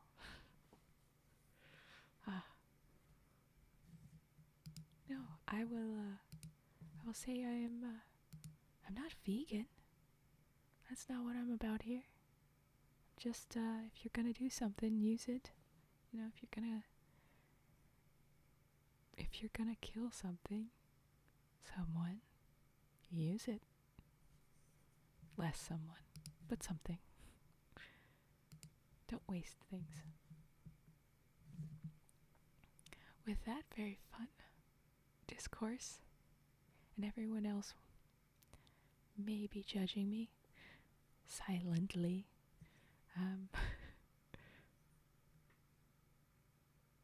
that's cool. Well, yeah. And that's just art, because it is not a waste of some things like life. I mean, it's debatable if you're using up a bunch of precious resources, but individual blacksmiths, that's very different from, say, giant corporations.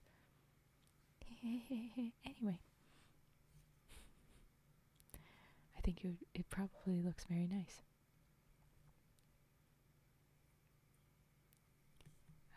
With that off the rails little thing, stack up another one of those wonderful questions. I like the questions.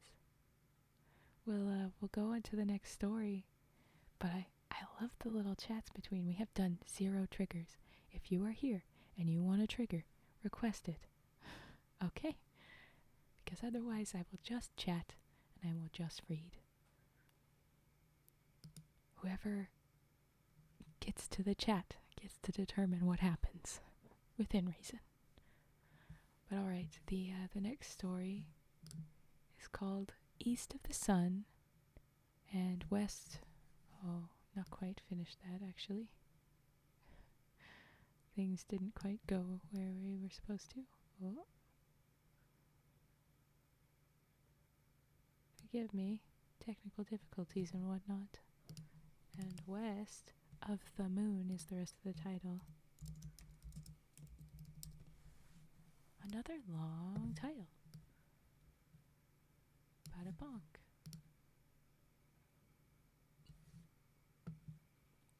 They are very fun. I should hope that I have more of these kind of interactions in future streams. Come back more. I can schedule better times to to have fun little chats. I'm still trying to figure out what next streams. I think I'll do hand cams. I'd like to do origami, and so I'll be doing that soon.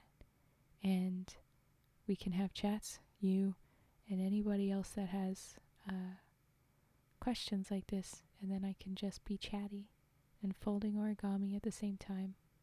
There you go. That'll be what the streams are for those specific times, whenever that is. Yes, I do. Although with the origami specifically, I am counting up. I have a goal to make another 1,000. Yes, another. I have made the minis. Oh, hello! Fetster? With 2 T's there. You have a fluffy tail. Hello. Well, thank you, the man. It's still funny that you did not realize that yet. Alright. Welcome to the stream there. Welcome to the chat. I'm going to be starting in on East of the Sun and West of the Moon, our next fairy tale. And between the stories, chats, like our lovely friend here has distracted me with, or triggers if you'd like to request those. It's going well. I'm having a lovely chat here with DM, or Dumd, or the man. It's very fun. We've read The Bronze Ring, Prince Hyacinth, and The Dear Little Princess, and now we are going to do the next story. Yeah. I'm checking the length of this one. I probably, again, won't need to stop between it. I like to break up the longer ones, give myself a minute, but this should be a straight stretch. I've been doing a lot of interrupting myself, though, and laughing when they have a weird thing going on. So, we'll do that. Oh yeah, you have to go to work and things. Okay, here we go. Once upon a time, there was a poor husbandman who had many children. Sorry, husbandman, all one word. What a fun word. Husbandman who had many children and little to give them in the way of either food or clothing. They were all pretty, but the prettiest of all was the youngest daughter, who was so beautiful that there were no bounds to her beauty. Yes, things and stuff because of reasons. So once it was late on a Thursday evening in autumn, and wild weather outside, terribly dark, and raining so heavily and blowing so hard that the walls of the cottage shook again. They were all sitting together by the fireside, each of them busy with something or other, when suddenly someone rapped 3 times against the window pane. The man went out to see what could be the matter, and when he got out there stood a great big white bear. "Good evening to you," said the white bear. "Good evening," said the man. "Will you give me your youngest daughter?" said the bear. "If you will, you shall be as rich as you are now poor." Truly, the man would have had no objection to be rich, but he thought to himself, "I must first ask my daughter about this." So he went in and told them that there was a great white bear outside, who had faithfully promised to make them all rich if he might but have the youngest daughter. She said no, and would not hear of it, so the man went out again and settled with the white bear that he should come again next Thursday evening and get her answer. Then the man persuaded her, and talked so much to her about the wealth that they would have, and what a good thing it would be for herself, that at last she made up her mind to go, and washed and mended all her rags, made herself as smart as she could, and held herself in readiness to set out. In this case, I assume smart as in neat, tidy, good set, not like intelligent. Little enough had she to take away with her. Next Thursday evening, the white bear came to fetch her. She seated herself on his white back with her bundle, and thus they departed. When they had gone a great part of the way, the white bear said, "Are you afraid?" "No, that I am not," said she. "Keep tight hold of my fur, and then there is no danger," said he. And thus she rode away. She rode far, far away, until they came to a great mountain. Then the bear knocked on it, and a door opened, and they went into a castle where there were many brilliantly lighted rooms, which shone with gold and silver, and likewise a large hall in which there was a well-spread table, and it was so magnificent that it would be hard to make anyone understand how splendid it was. The great white bear gave her a silver bell, and told her that when she needed anything, she had but to ring this bell, and what she wanted would appear. So after she had eaten, and night was drawing near, she grew sleepy after her journey, and thought she should like to go to bed. She rang the bell, and scarcely had she touched it before she found herself in a chamber where a bed stood ready for her, which was as pretty as anyone could wish to sleep in. It had pillows of silk and curtains of silk fringed with gold, and everything that was in the room was of gold or silver. But when she had laid down and put out the light, a man came and lay down beside her, and behold, it was the white bear, who cast off the form of a beast during the night. She never saw him, however, for he always came after she had put out the light, and went away before daylight appeared. "Oh, hello! Oh, how did you do that?" "That is very cute. Fruitless apple. Welcome." That's fun. Okay. So he always disappeared. Yeah. So all went well and happily for a time, but then she began to be very sad and sorrowful, for all day long she had to go about alone, and she did so wish to go home to her father and mother and brothers and sisters. Then the white bear asked what it was that she wanted, and she told him that it was so dull there in the mountain that she had to go about all alone, and that in her parents' house at home there were all her brothers and sisters, and it was because she could not go to them that she was so sorrowful. Oh, we have friends in the chat. Cool. And I like the Pokemon reference.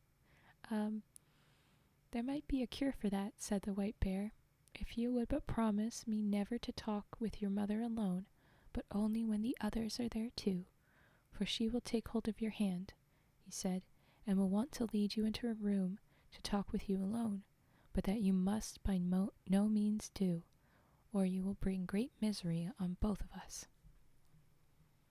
So one Sunday the white bear came and said that they could now set out to see her father and mother, and they journeyed thither, she sitting on his back, and they went a long, long way, and it took a long, long time, but at last they came to a large white farmhouse, and her brothers and sisters were running about beside it, playing, and it was so pretty that it was a pleasure to look at.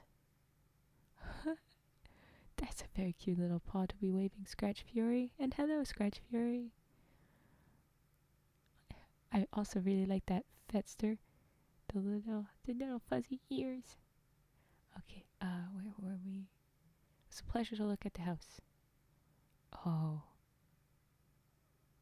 I like the old little 8-bit too. Okay. Your parents dwell here now, said the white bear, but do not forget what I said to you, or you will do much harm both to yourself and me.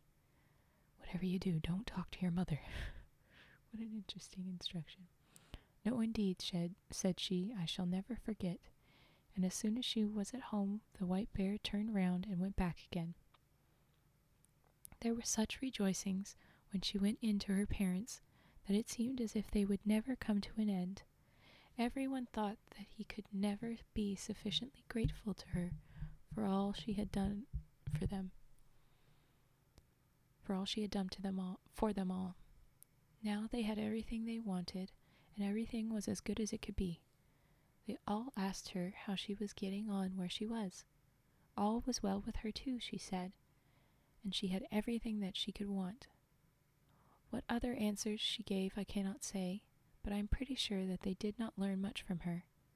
But in the afternoon they had dined at midday. After they had dined at midday, all happened just as the white bear had said.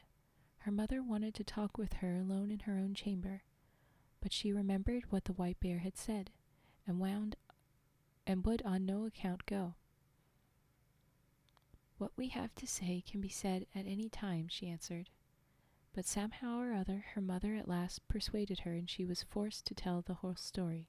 So she told how every night a man came and lay down beside her when the lights were all put out, and how she never saw him, because he always went away before it grew light in the morning, and how she continually went about in sadness, thinking how happy she would be if she could but see him, and how all day long she had to go about alone, and it was so dull and solitary. Oh, cried the mother in horror, you are very likely sleeping with a troll, but I will teach you a way to see him. You shall have a bit of one of my candles, which you can take away with you hidden in your breast. Look at him with that when he is asleep, but take care not to let any tallow drop upon him, the tallow being the wax.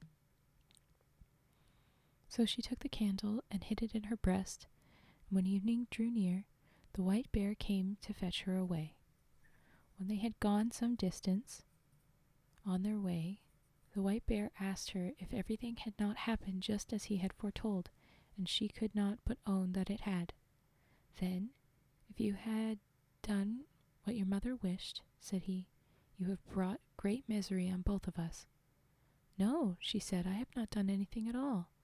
So when she had reached home and had gone to bed, it was just the same as it had been before, and a man came and lay down beside her, and late at night, when she could hear that he was sleeping, she got up and kindled a light, lit her candle, let her light shine on him, and saw him, and he was the handsomest prince that eyes had ever beheld, and she loved him so much that it seemed to her that she must die if she did not kiss him at the very moment. So she did kiss him, but while she was doing it, she let 3 drops of hot tallow fall upon his shirt, and he awoke. What have you done now? Said he. You have brought misery on both of us. If you had but held out for the space of 1 year, I would have been set free. I have a stepmother who has bewitched me so that I am a white bear by day and a man by night. But now all is at an end between you and me. I must leave you and go to her. She lives in a castle which lies east of the sun and west of the moon. And there, too, is a princess with a nose which is 3 ells long, and she now is the one whom I must marry. Oh, my goodness! It's someone with a nose as long as the last prince we met. We just read Prince Hyacinth and the Dear Little Princess, and Prince Hyacinth has an extremely long nose. So, wow, his true love is over here. No. He actually had his own princess. He was happy. Yes, hello.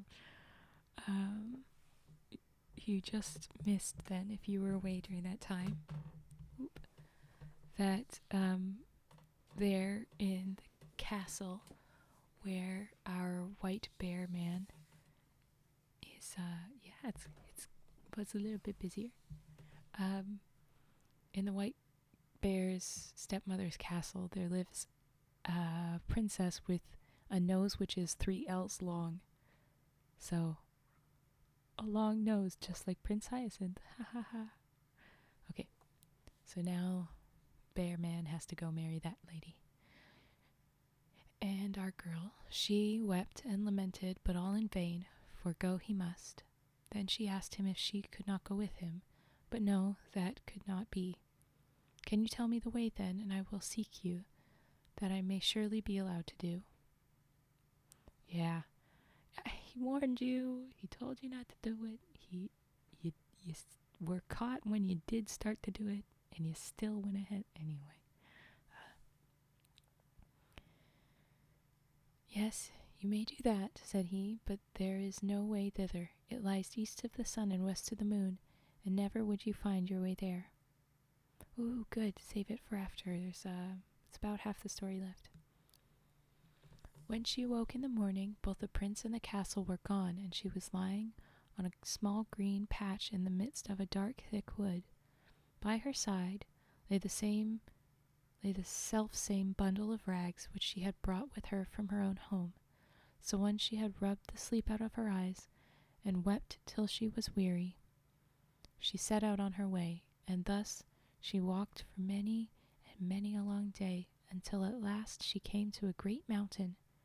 Outside it, an aged woman was sitting, playing with a golden apple. The girl asked her if she knew the way to the prince who lived with his stepmother in the castle which lay east of the sun and west of the moon, and who was to marry a princess with a nose which was 3 ells long. How do you happen to know about him? Inquired the old woman. Maybe you are she who ought to have had him. Yes, indeed I am, she said. So it is you, then, said the old woman. I know nothing about him but that he dwells in a castle which is east of the sun and west of the moon.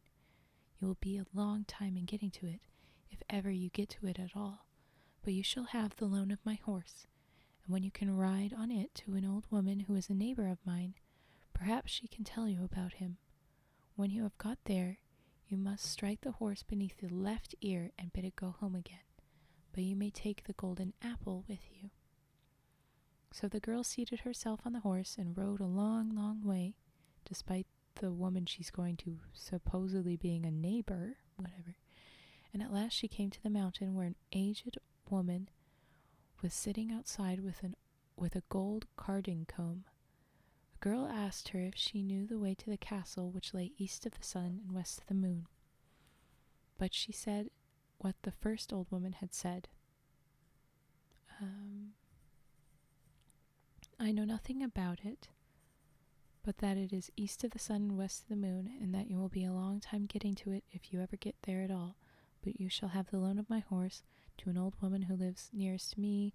Perhaps she may know where the castle is, and when you have got to her, you may just strike the horse beneath the left ear and bid it go home again. Then she gave her the gold carding comb, for it might perhaps be of use to her, she said. Yeah, I have a feeling she will actually follow these, but we'll see. So the girl seated herself on the horse and rode a wearisome long way onward again, and after a very long time she came to a great mountain where an aged woman was sitting, spinning at a golden spinning wheel. Of this woman too she inquired if she knew the way to the prince, and where to find the castle which lay east of the sun and west of the moon. But it was only the same thing once again. Maybe it was you who should have had the prince, said the old woman. Yes, indeed, I should have been the one, said the girl. But this old crone knew the way no better than the others. It was east of the sun and west of the moon, she knew that.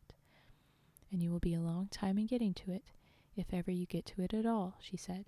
But you may have the loan of my horse, and I think you had better ride to the east wind and ask him. Perhaps he may know where the castle is, and will blow you thither. But when you have got to him, you must strike the horse beneath the left ear, and he will come home again. And then she gave her the golden spinning wheel, saying, Perhaps you will find that you have a use for it. We'll definitely be needing all of these golden items. We know that. The girl had to ride for a great many days, and for a long and wearisome time, before she got there. But at last she did arrive, and then she asked the east wind if he could tell her the way to the prince who dwelt east of the sun and west of the moon. Well, said the east wind, I have heard of the prince and of his castle, but I do not know the way to it, for I have never blown so far. But if you like, I will go with you to my brother, the west wind. Well, it's a new horse every time, but yeah. He may know that, for he is much stronger than I am. You may sit on my back, and then I can carry you there. So she seated herself on his back, and they did go swiftly. When they got there, the east wind went in and said that the girl whom he had brought was the one who ought to have had the prince up at the castle, which lay east of the sun and west of the moon, and that now she was travelling about to find him again. So he had come there with her, and would like to hear if the west wind knew whereabout the castle was. No, said the west wind. So far as that have I never blown. But if you like, I will go with you to the south wind, for he is much stronger than either of us, and he has roamed far and wide, and perhaps he can tell you what you want to know. You may seat yourself on my back, and then I will carry you to him. I think we can guess how this last... What's the south wind gonna say, everybody? What's south wind gonna do about it? Oh my gosh, okay. So she did this, and journeyed to the south wind. Neither was she very long on the way. When they had got there, the west wind asked if he could tell her the way to the castle. The west wind asked him if he could tell her the way to the castle that lay east of the sun. Yeah, exactly. And west of the moon. Okay, so they got there, and when they got there, west wind asked south wind, do you know the way to the place? For she was the girl who ought to marry the prince who lived there. Oh, indeed, said the south wind. Is that she? Well, said he, I have wandered about a great deal in my time, and in all kinds of places, but I have never blown so far as that. If you like, however, I will go with you to my brother, the north wind. He is the eldest and strongest of all of us, and if he does not know where it is, no one in the whole world will be able to tell you. You may sit upon my back, and then I will carry you there. So, theoretically, this is the end of it. Oh my gosh, we sure hope. So she seated herself on his back, and off he went from his house in great haste, and they were not long on the way. When they came near the north wind's dwelling, he was so wild and frantic that they felt cold gusts a long while before they got there. Yeah, a little bit. They felt the big cold winds. What do you want? He roared out from afar, and they froze as they heard. Said the south wind, it is I, and this is she who should have had the prince who lives in the castle which lies east of the sun and west of the moon. And now she wishes to ask you if you have ever been there, and can tell her the way, for she would gladly find him again. Yes, said the north wind, I know where it is. I once blew an aspen leaf there, but I was so tired that, for many days afterwards, I was not able to blow at all. However, if you are really anxious to get there, and not afraid to go with me, I will take you on my back, and try if I blow you there. Get there I must, said she, and if there is any way of going, I will, and I have no fear, no matter how fast you go. Very well then, said the north wind, but you must sleep here tonight, for if we are ever to get there, we must have the day before us. The north wind woke her betimes next morning, and puffed himself up and made himself so big and strong that it was frightful to see him, and away they went, high up through the air, as if they would not stop until they had reached the very end of the world. Down below there was such a storm. It blew down woods and houses, and when they were above the sea, the ships were wrecked by hundreds, and thus they tore on, and a long time went by, and then yet more time passed, and still they were above the sea, and the north wind grew tired and more tired, and at last so utterly weary that he was scarcely able to blow any longer, and he sank and sank lower and lower until at last he went so low that the waves dashed against the heels of the poor girl he was carrying. Art thou afraid? Said the north wind. I have no fear, said she, and it was true. But they were not very, very far from land, and there was just enough strength left in the north wind to enable him to throw her on the shore, immediately under the windows of a castle which lay east of the sun and west of the moon. But then he was so weary and worn out that he was forced to rest for several days before he could go to his own home again.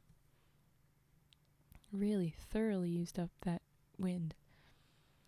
Well, if I may go to the prince who is here and be with him tonight. Oh no, wait. Yeah, different paragraph. Next morning she sat down beneath the halls of the castle to play with the golden apple, and the first person she saw was the maiden with the long nose, who was to have the prince. "How much do you want for that golden apple of yours, girl?" said she, opening the window. "It can't be bought with either gold or money," answered the girl. "If it cannot be bought with either gold or money, what will buy it?" "You may say what you please," said the princess. "Well, if I may go to the prince who is here, and be with him tonight, you shall have it," said the girl who had come with the north wind. "You may do that," said the princess, for she had made up her mind what she would do. So the princess got the golden apple, but when the girl went up to the prince's apartment that night, he was asleep, for the princess had so contrived it. The girl called to him and shook him, and between whiles she wept, but she could not wake him. In the morning, as soon as day dawned, in came the princess with the long nose, and drove her out again. In the daytime she sat down once more beneath the windows of the castle, and began to card with her golden carding comb. And then all happened as it had before. The princess asked her what she wanted for it, and she replied that it was not for sale either for gold or money, but that if she could get leave to go to the prince and be with him during the night, she should have it. But when she went up to the prince's room, he was again asleep, and let her call him or shake him, or weep as she would, he still slept on, and she could not put any life in him. When daylight came in the morning, the princess with the long nose came to, and once more drove her away. When day had quite come, the girl seated herself under the castle windows to spin with her golden spinning wheel, and the princess with the long nose wanted to have that also. So she opened the window and asked what she would take for it. Really, the girl said what she had said on each of the former occasions, that it was not for sale for gold or money, but if she could get leave to go to the prince who lived there and be with him during the night, she should have it. "Yes," said the princess, "I will gladly consent to that." But in that place there were some Christian folk who had been carried off. What? I don't know why we're doing this, but she needs a golden trumpet too now? Oh, is that so that it's loud enough to wake the prince up? I can see that. But in that place there were some Christian folk who had been carried off. They had been sitting in the chamber which was next to that of the prince, and had heard how a woman had been in there who had wept and called on him 2 nights running, and they told the prince of this. So that evening, when the princess came once more with her sleeping drink, he pretended to drink, but threw it away behind him, for he suspected that it was a sleeping drink. So when the girl went into the prince's room this time, he was awake, and she had to tell him how she had come there. "You have come just in time," said the prince, "for I should have been married tomorrow. But I will not have the long-nosed princess, and you alone can save me. I will say that I want to see what my bride can do, and bid her wash the shirt which has the 3 drops of tallow on it. This she will consent to do, for she does not know that it is you who let them fall on it. But no one can wash them out but one born of Christian folk. It cannot be done by one of a pack of trolls. And then I will say that no one shall ever be my bride but the woman who can do this, and I know that you can." There was great joy and gladness between them that night. But the next day, when the wedding was to take place, the prince said, "I must see what my bride can do." "That you may do," said the stepmother. So I guess what he's implied is that the long-nosed princess is of a pack of trolls, like her family is trolls, whereas our girl is a Christian girl, and it was the Christian folk that had told the prince of things. So this is a thoroughly Christian story, I would guess, or Christians thoroughly changed it. Either way. "I have a fine shirt which I want to wear as my wedding shirt, but 3 drops of tallow have gotten upon it, which I want to have washed off. And I have vowed to marry no one but the woman who is able to do it. If she cannot do that, she is not worth having. Well, that was a very small matter, they thought, and agreed to it. The princess with a long nose began to wash as well as she could, but the more she washed and rubbed, the larger the spots grew. Ah, you can't wash at all, said the old troll hag, who was her mother, aka the prince's stepmother. Give it to me. But she too had not had the shirt very long in her hands before it looked worse still, and the more she washed and rubbed it, the larger and blacker grew the spots.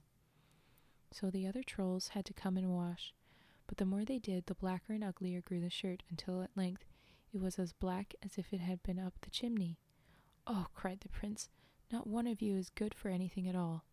There is a beggar girl sitting outside the window, and I'll be bound that she can wash better than any of you. Come in, you girl there, he cried. So she came in. Can you wash this shirt clean? He cried. Oh, I don't know, she said, but I will try. And no sooner had she taken the shirt and dipped it in the water than it was white as driven snow, and even whiter than that. I will marry you, said the prince. Then the old troll hag flew into such a rage that she burst. So the troll just blew up. And the princess with the long nose and all the little trolls must have burst too, for they have never been heard of since. The trolls blew up in a rage in their jealousy? That's silly. The prince and his bride set free all the Christian folk who were imprisoned there, and took away with them all the gold and silver that they could carry, and moved far away from the castle which lay east of the sun and west of the moon. What a time. I love these old stories where they go like, hey, you, marry me as long as you can do that thing. Yeah, cook and clean. Not suspicious at all.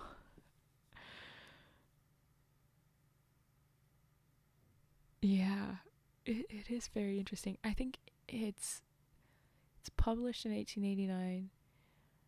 It's likely from a time when Christians probably or possibly were just recovering from like the bout of being thrown away and such, imprisoned like that. When there were some of that. If you go long enough back, there were pockets of this, but it could also just be that they decided to make it up as well. So I don't know, but yeah, they definitely did that. I was going to say before it was a who can clean better thing. I was going to say, well, at least in this version, the girl saves the guy. The girl wins the prince through whatever test she has to do, but it is a little teeny bit dampened when it is that. But still, it's curious for sure. And things exploding or dying from great emotions. Yeah, people having a big emotion becoming some magical thing is very, very common, but in such weird ways. It's very entertaining. All right, well that was East of the Sun and West of the Moon. I believe you had a question again for me, yes? Oh yeah, explosions are still pretty fun.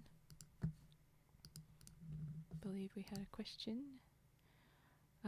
Between the last stories, we just had a little bit of a chat between stories instead of triggers. If you would like me to do some of the triggers that are on my screen, you need only request them, and I will do them. Otherwise, I'm just going with whoever speaks up first. And so if you say, no, I think I want to have more reading, please, or let's just chat, those are good. Fave comfort game. I don't have many games. I'm assuming you mean video game. That's the cozy kind of place comfort games. Something like the what is it called? Stardew Valley and such. I don't play video games properly. I know. Not only video? Okay. Well, other people, you can put in your preferences too. I'd like to know that. I don't play games, but I'd like to learn more. In general, I like word puzzles, and different puzzles like that.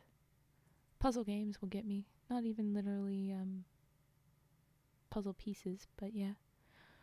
Board games are great. The silly card games where you play to whoever's the judge. There's a lot of different versions of that kind of thing where you're trying to put cards together in a certain way that makes whoever's in charge of that round laugh. Those are always very fun. D&D is so lovely, but I got chased out of a group that I wanted to play with because some people were not nice, and then I felt like I could not go back, and I know that that is not true, but I have not been back properly since. New York Times games, yeah, those are good. Apples to Apples, yeah, that's one of those games, that's good. Yeah, it is disappointing, but I very much like D&D. It is very nice. It's fun, and I have nice dice. I have a friend that really got into D&D that is, oh, that sucks. You always need a good DM, I do know that. Vetster! Add Dumda. Get people together online, there you go. I have a friend that really likes dice, and he recently came out as bi, and I came upon 3 sets of dice, and I'm about to ask him which set of dice he wants. I'm going to give him 2 out of 3, and I will keep the third. And one is a light green with white and a little bit of gold accents. One is darker green and black, and then the third is gold numbering accent, but beautiful pink to blue sparkly dice. And so I will let him choose bi flag, green, one of his favorite colors, or other green. And I was thinking I could use any of those for the dice that I've been using, but I need to keep one set for myself. And so he will decide for me. And then when I get into the hand cams that I'm going to be doing eventually, you guys can get to see those dice. You can see whichever dice he lets me keep. Hee hee.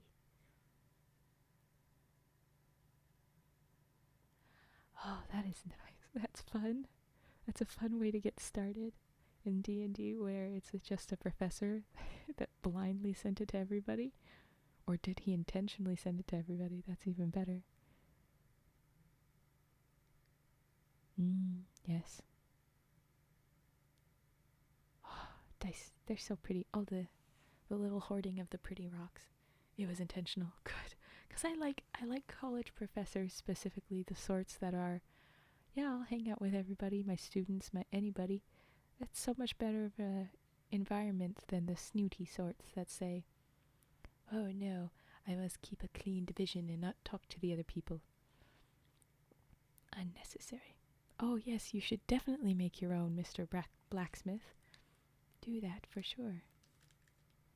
Oh yes, that I wouldn't know the tech specifics of it, but I can see how that would be required. My first D&D, I went into it with a group, and it was very weird. It was a game. It's likely one that many people start off early, the way that they talked about it. It was a mice campaign. So we were all little mice, and all of our monsters were just bigger animals. I believe there was a race war between like weasels and mice. It was a whole thing. And my favorite bit about the game that I did is we had the first night at a tavern to begin everything, And I was deciding we all were supposed to play the first night and then decide what our overall campaign goals were going to be, like our personal ones. And we had the night and we were just kind of randomly interacting at the tavern, and one of my fellow players ended up in a sexual relation in a closet with someone else, and I stumbled in unintentionally, but then I was like, okay, I'm here, I will roll to join. And the way I rolled, the DM told me I joined, but then everything was very uncomfortable and I ruined it. So then the new mission for the friend who was a gay man, and so it was two men in that interaction, and I was playing a man as well, but they had that, and my friend said, okay, my new mission is to fuck up that dude that ruined my hot date with that person at the tavern. And then mine, after he declared that, was, I am going to make him fall in love with me. No matter what I do, I am there. And it became that his mission ended up being I just want to ruin his life. I want to kill him now. I just want that asshole that ruined that gone. Because every step of the way, he would roll terribly to ruin my life, and I would roll excellently to just keep on keeping on. I was just and he lost an arm and an eye trying to kill me, and I saved his life. And I was just perfectly lucky. It was great. And the other people in our party, there was this one guy that just summoned swarms of bees all the time. I don't know why. That was just his shtick. Oh, bees. Cool. Good for you. And then the other one was far more disturbing. His regular reaction to finding new people along the trail was, okay, I'm going to kill him. I'm going to skin him. I'm going to evacuate my waste on him. And then I'm going to carry away his furs, because we were all mice, they were all furs, and we're just going to have some more furs. And eventually those furs actually did come in handy when we were in a fox's cave and we needed light, so we lit the furs because we had nothing else to burn. But it was, every time, that guy was very uncomfortable to be around. We were like, of course you did that again. Oh my god. This dude, we can't. Yeah, exactly. Every campaign needs a murder hobo. Well, sometimes I can say it not properly. Sometimes he would just piss, and sometimes he went in whatever way he did. There are all kinds of ways. We learned on that campaign. But it was entertaining. And before I got chased out, I was going to have a second campaign based roughly around our thing, and I was going to be the DM, so that my character was going to be in trouble and they all had to save him, which meant that the guy that didn't want to deal with me anymore was going to have to come and save my life. I was forcing him into it. And he wouldn't have known. It would have been, they've been sent, you're told that you have to go save somebody. And he would have found out that it was my character who he hated. And it was going to be great.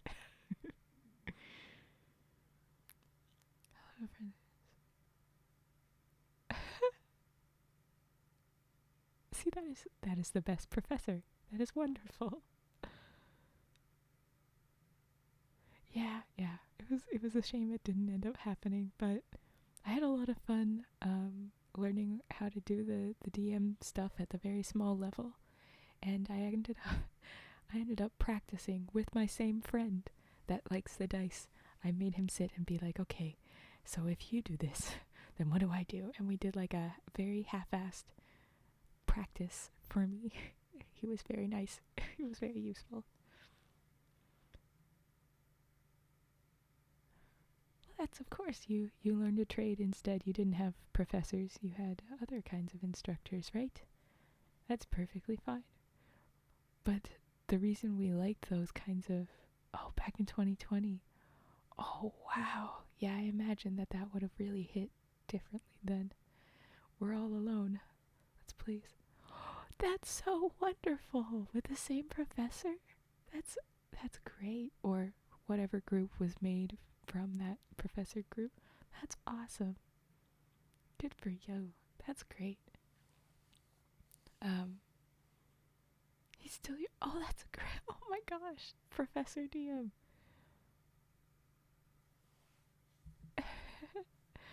Oh, that's an interesting idea. If I tried to, I don't know how I would pull that off. If I would try to lead a DM campaign, like through streaming. That's so great. Ah, there are definitely some professors that I would have hung out with more if I could. Through Discord, yeah. That's so funny. So it's just one extremely long campaign. I'm curious what that is. How that goes. I'm realizing that when I upload this video to YouTube, it's just going to be me chatting and no, when you go through the YouTube stuff, like none of this chat is up. I still have to figure out some tech. Thankfully, Violet, she's going to be visiting my little corner soon and help me out with that. Yeah, the whispers in the Discord name. That would be helpful. Oh, that's cool. All in the same. That's neat. I was saying I'm going to be uploading all of my streams to YouTube, but I don't have the chat showing on my screen. It's just in the chat. So I don't know what to do. At the end of this particular YouTube video, it's just going to be, sorry, we were talking in the chat, not reading stories. Oops.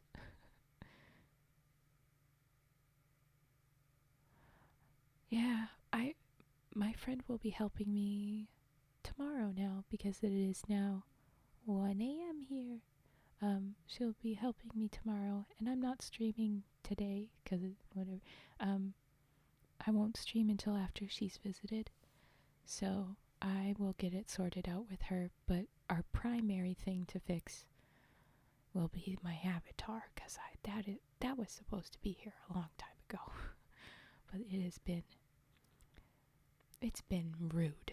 Actually, if any of you know why a software would refuse to go out of full screen, I'd like to know how to fix that because I use VTube Studio, or I was trying to, and it was refusing to go out of full screen.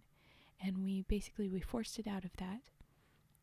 And at that point, it could be a smaller window, but it would be very, very stubborn, almost never allowing you to change the window size. And then definitely the background would freeze. Now, because it's rigged up and everything, the avatar would still move, but the background would be frozen. And when I tried to stream with it, even after everything else had been solved with my technical difficulties, it would stutter, it would lag, and so I just can't stream with it reasonably. I don't know how to do it. And when it's in full screen, OBS won't let me do the window capture that I need to do. So I don't know how to make these two work together. They refuse. They do not like each other right now. It might have to do with my my recent upgrading and stuff. I don't know. Yeah, it's super weird.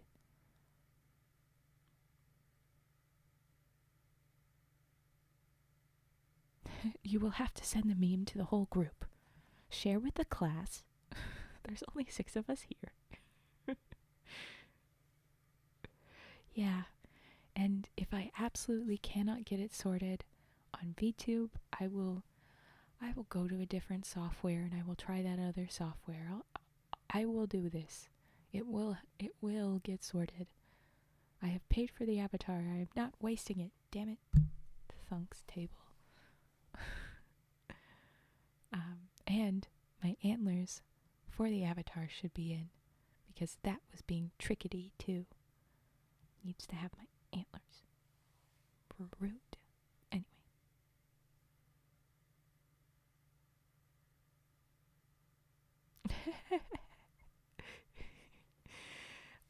No, I will not keep you. Don't worry.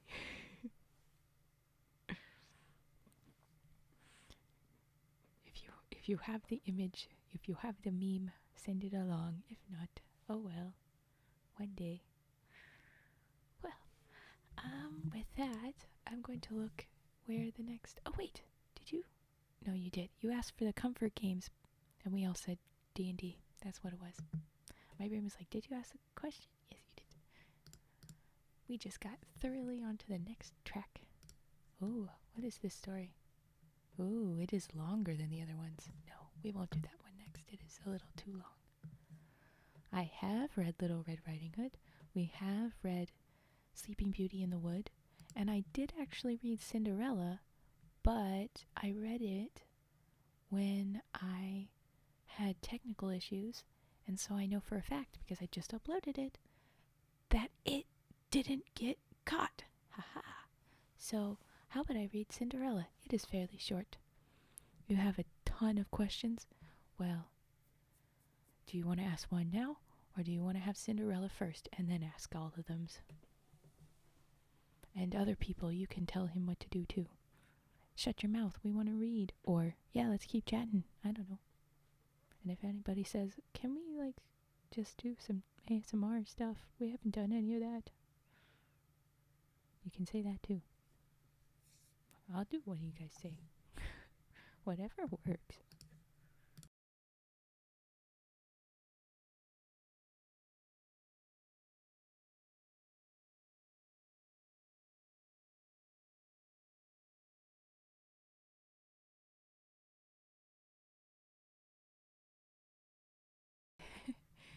Well, tell me what to do. I'm telling you to tell me what to do. So it's a bit funny.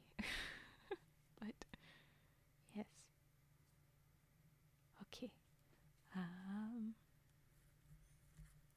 Spicy noodles. Oh, that sounds nice.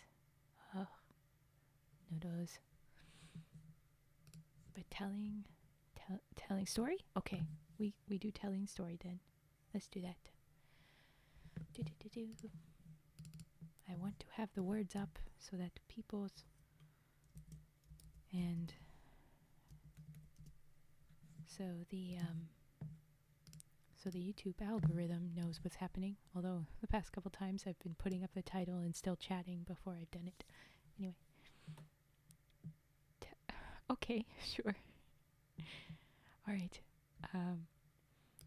We'll do Cinderella and then type out your pondering questions. We'll get to those next. I have to say what's happening in the chat so that YouTube knows what's happening. Talking to myself now. Okay. Cinderella, or the Little Glass Slipper. Once there was a gentleman who married for his second wife the proudest and most haughty woman that was ever seen. She had, by a former husband, 2 daughters of her own humor, who were indeed exactly like her in all things. I'm going to break right here. I think this is a slightly different version of the Cinderella. That is funny. I think this is a little bit different from the last one. So maybe this will be a different story. Had 2 daughters exactly like her. He had, likewise by another wife, a young daughter, but out of unparalleled goodness and sweetness of temper, which she took from her mother, who was the best creature in the world. No sooner were the ceremonies of the wedding over, but the mother-in-law began to show herself in her true colors. She could not bear the good qualities of this pretty girl, and the less because they made her own daughters appear more odious. She employed her in the meanest work of the house. She scoured dishes, tables, etc. They actually have etc. And scrubbed Madam's chamber and those of Mrs. her daughters. She lay up in a sorry garret upon a wretched straw bed, while her sisters lay in fine rooms, with floors all inlaid, upon beds of the very newest fashion, and where they had looking-glasses so large that they might see themselves at their full length from head to foot.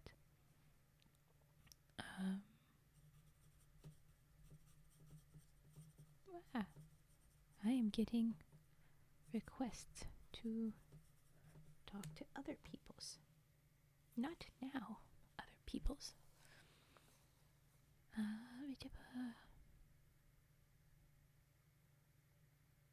The poor girl bore all patiently and dared not tell her father, who would have rattled her off, for his wife governed him entirely. When she had done her work, she used to go into the chimney corner and sit down among cinders and ashes, which made her commonly be called Cinder Wench, but the youngest was not so rude and uncivil as the eldest, called her Cinderella. However, Cinderella, notwithstanding her mean apparel, was 100 times handsomer than her sisters, though they were always dressed very richly. It happened, at the king's ball, that the king's son gave a ball, and intended all persons of fashion to it. Our young misses were also invited, for they cut a very grand figure among the quality. They were mightily delighted at this invitation, and wonderfully busy in choosing out such gowns, petticoats, and head clothes as might become them. This was a new trouble to Cinderella, for it was she who ironed her sisters' linen and plaited their ruffles. They talked all day of nothing but how they should be dressed. "For my part," said the eldest, "I will wear my red velvet suit with French trimming." "And I," said the youngest, "shall have my usual petticoat, but then, to make amends for that, I will put on my gold-flowered manteau and my diamond stomacher, which is far from being the most ordinary one in the world."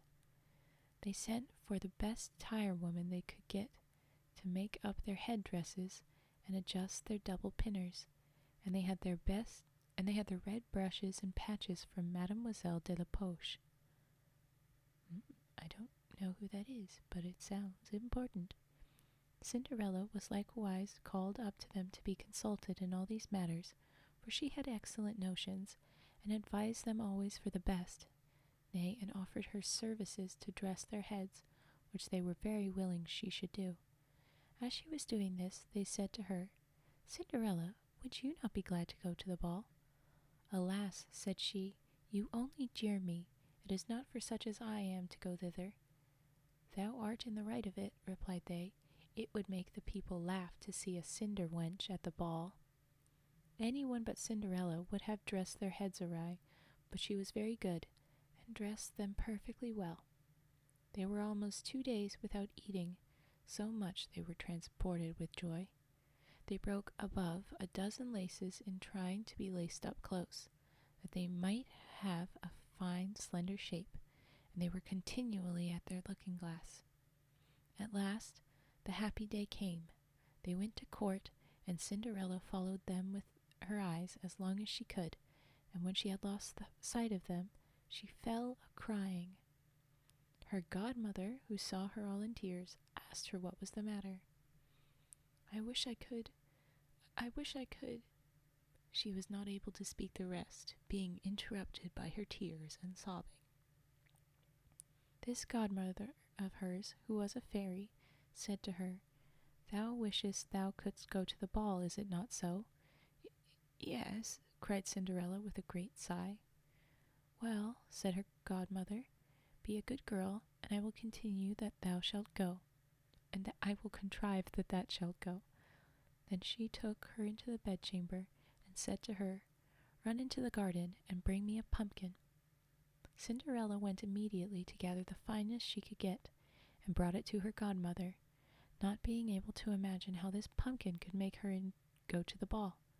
Her godmother scooped out all the inside of it, having left nothing but the rind, which done, she struck it with her wand, and the pumpkin was instantly turned into a fine coach, gilded all over with gold. She then went to look into her mouse trap, where she found 6 mice all alive. That's not what a mice trap do. What? And ordered Cinderella to lift up the little trap door. Okay, that kind. When giving each mouse, as it went out, a little tap of her wand, the mouse was that moment turned into a fine horse, which altogether made a very fine set of 6 horses of beautiful mouse-colored dapple gray. Being at a loss for a coachman, I will go and see, said Cinderella. If there is never a rat in the rat trap, we may make a coachman of him. Thou art in the right, replied her godmother. Go and look. Cinderella brought the trap to her, and in it there were 3 huge rats. The fairy made choice of one of the 3 which had the greatest beard, and having touched him with her wand, he was turned into a fat, jolly coachman, who had the smartest whiskers eyes ever beheld. After that, she said to her, Go into the garden, and you will find 6 lizards behind the watering pot. Bring them to me.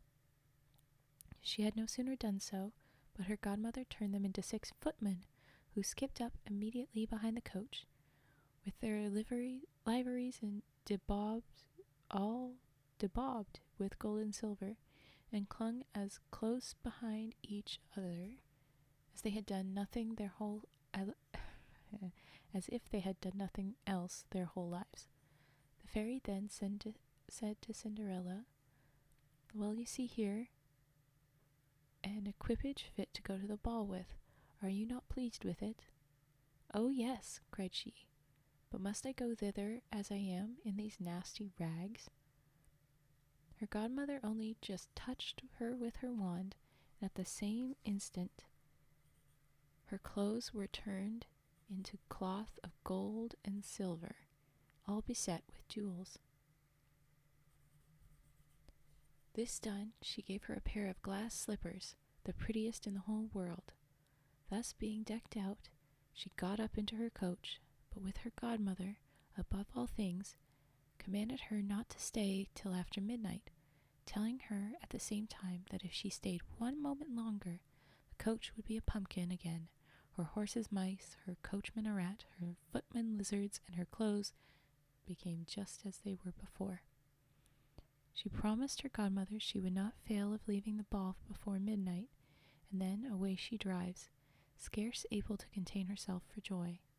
The king's son, who was told that a great princess whom nobody knew was come, ran out to receive her. He gave her his hand, and as she alighted out of the coach, led her into the ball among all the company. There was immediately a profound silence. They left off dancing, and the violins ceased to play, so attentive was everyone to contemplate the singular beauties of the unknown newcomer. Nothing was then heard but a confused noise of, Ha, how handsome she is! Ha, how handsome she is! The king himself, old as he was, could not help watching her, and telling the queen softly that it was a long time since he had seen so beautiful and lovely a creature. All the ladies were bruised in considering her clothes and headdress, that they might have had some made next day after the same pattern, provided they could meet with such fine material and as able hands to make them. The king's son conducted her to the most honorable seat, and afterward took her out to dance with him. She danced so very gracefully that they all the more and more admired her. A fine collation was served up, whereof the young prince ate not a morsel, so intently was he busied in gazing on her. She went and sat down by her sisters, showing them 1,000 civilities, giving them part of the oranges and citrons which the prince had presented her with, which very much surprised them, for they did not know her. While Cinderella was thus amusing her sisters, she heard the clock strike 11 3/4, whereupon she immediately made a curtsy to the company and hasted away as fast as she could. When she got home, she ran to seek out her godmother, and after having thanked her, she said she could not but heartily wish she might go next day to the ball, because the king's son had desired her. As she was eagerly telling her godmother whatever had passed at the ball, her two sisters knocked at the door, which Cinderella ran and opened. "How long you have stayed!" cried she, gaping, rubbing her eyes, and stretching herself as if she had just been waked out of her sleep. She had not, however, any manner of inclination to sleep since they went from home. "If thou hadst been at the ball," said one of the sisters, "thou wouldst not have been tired with it. There came thither the finest princess, the most beautiful ever was seen with mortal eyes. She showed us 1,000 civilities and gave us orange and citrons." Cinderella seemed very indifferent in the matter indeed. She asked them what the name of that princess, but they told her they did not know it, and that the king's son was very uneasy on her account, and would give all the world to know who she was. At this, Cinderella, smiling, replied, "Ah, to be sure. No, wait, she replied, "She must, then, be very beautiful indeed. How happy you have been. Could I not see her? Ah, dear Miss Charlotte, do lend me your yellow suit of clothes, which you wear every day." "Ay, to be sure," cried Miss Charlotte. "Lend my clothes to such a sturdy cinder wench as thou art. I should be a fool." Which says Charlotte is the name of the elder sister, since the elder sister says cinder wench, and the younger says Cinderella. Nobody recognizes people in prettier clothes. It's so odd. Cinderella, indeed, expected well such an answer, and was very glad of the refusal, for she would have been sadly put to it if her sister had lent her what she asked for jestingly. The next day the two sisters were at the ball, and so was Cinderella, but dressed more magnificently than before. The king's son was always by her, and never ceased his compliments and kind speeches to her, to whom all this was so far from being tiresome that she quite forgot what her godmother had recommended to her, so that she at last counted the clock striking 12 when she took it to be no more than 11. She then rose up and fled, as nimble as a deer. The prince followed, but could not overtake her. She left behind one of her glass slippers, which the prince took up most carefully. He got home, but quite out of breath, and in her nasty old clothes, having nothing left of all her finery but one of those little slippers, fell to that she dropped. The guards at the palace gate were asked if they had not seen a princess go out, who said they had seen nobody go out but a young girl, very meanly dressed, and who had more the air of a poor country wench than a gentlewoman. When the two sisters returned from the ball, Cinderella asked them if they had been well diverted, and if the fine lady had been there. They told her yes, but that she hurried away immediately when it struck 12, and with so much haste that she dropped one of her little glass slippers, the prettiest in the world, which the king's son had taken up, that he had done nothing but look at her all the time at the ball, and that most certainly he was very much in love with the beautiful person who owned the glass slipper. What they said was very true, for a few days after the king's son caused it to be proclaimed by sound of trumpet that he would marry her whose foot the slipper would just fit. They whom he employed began to try it upon the princesses, then the duchesses, and all the court, but in vain.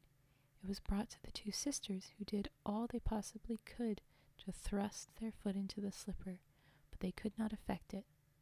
Cinderella, who saw this, and knew her slipper, said to them, laughing, "Let me see if it will not fit me." Her sisters burst out a-laughing and began to banter her. The gentleman who was sent to try the slipper looked earnestly at Cinderella, and finding her very handsome, said it was but just that she should try, and that he had orders to let every one make trial. He obliged Cinderella to sit down, and putting the slipper to her foot, he found it went on very easily, and fitted her as if it had been made of wax.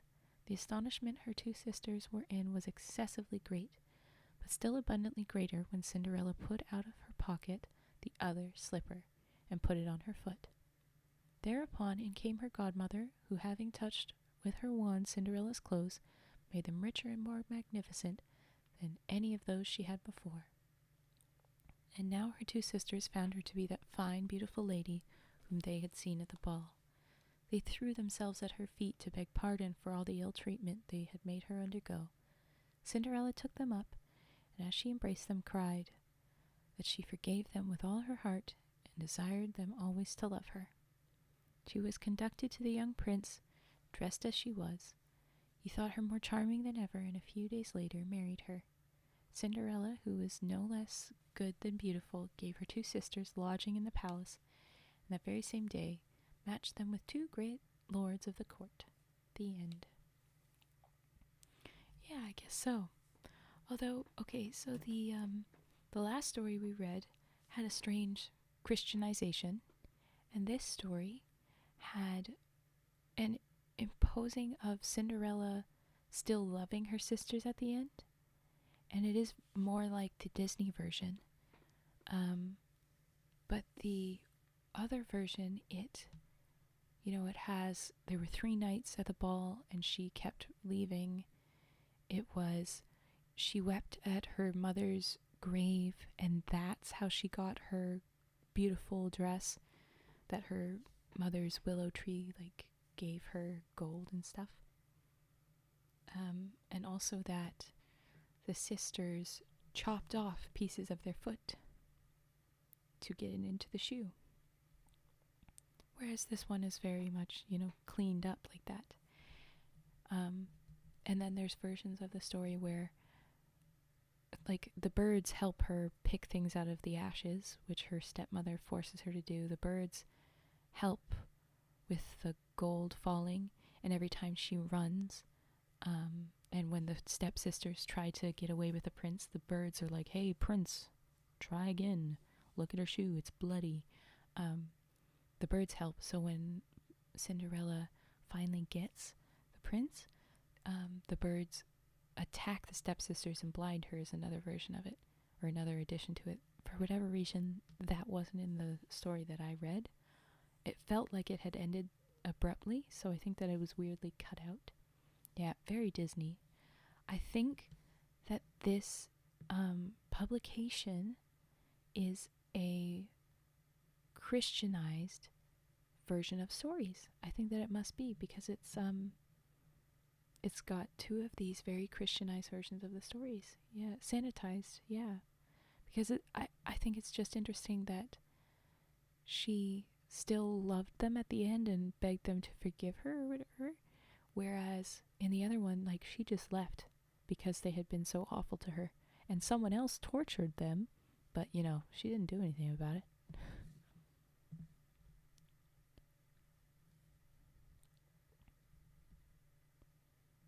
Okay, well, I'll see about that. There it is. Nice workspace. Lots of burning. Lovely. But that was that version of Cinderella. I'll pop those away. It's certainly interesting. Oh well. I've already read those particular versions of those stories. It was nice, but I like when it has some of the darker things too. Yeah, they probably did. I mean, they included lizards in that one, which I don't think Disney did. And they had the godmother being a fairy. And then, I remember hearing that the Cinderella had sequels in the Disney movies, and also that one sister was kinder than the other. And in the second movie, Cinderella sets up the one sister with a baker or somebody. So they do that's even part of it too. Um, yeah, I like the stories that recognize when someone is awful and they get their comeuppance. They deserve it. But also the people that do good and mean well get their comeuppance, because that was the point of fairy tales. It wasn't, let's all praise being rich and fancy exactly. It was that if you are good, good will come to you. Yeah, I haven't seen the sequels. I just remember people talking about them. Yeah, they were lessons. They were stories. Don't go into the wood alone. Be safe, little children. Hey, you better treat people nicely. You never know when they're a witch or a fairy. That sort of thing. And that's why there's so many different fairy tales with similar morals all around the world. It's because everybody had to tell children to do things, and they didn't listen when you said, "Hey, don't do that." They listened a lot better when you had a whole story for them that ended with, "So if you do bad, you're gonna get bad." Just like Santa and Krampus as well, but like the idea that if you want some good things, you better do good, better be a good kid. And in the Krampus, or if you be bad, they gon' get you. Yeah, exactly. Exactly that. Yep, him too. This is where I was saying earlier that like I've been doing these fairy tales, but I'm going to move to some of the more like other stories. Like I've told, I'm a deer woman. You will see me if I get the avatar going, but that's in my bio. And I'll be reading the Deer Woman info, and I'll be reading cryptid pages, stories about cryptids, because sometimes, well, there are some that you could associate. Anyway, I won't spoil it now. But getting into those are a bit more that, and I think that's the more modern day. We've kind of slowly turned these old stories into just something to put on a pedestal, and they don't have any of their heart and terror like they used to have. That's why I like the old ones instead of the Disney-fied. Yeah. Well, if you have a good book that I can access online, or have a version through a library app, then maybe I can read one of those books. Otherwise, I will probably be using very random scattered websites and Wikipedia articles. But I will be finding places. I've stashed away a couple.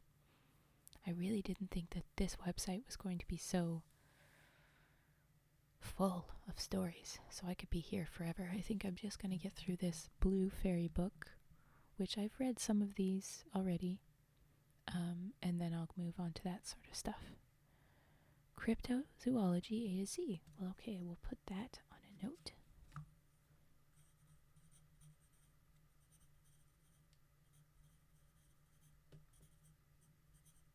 We will look into that.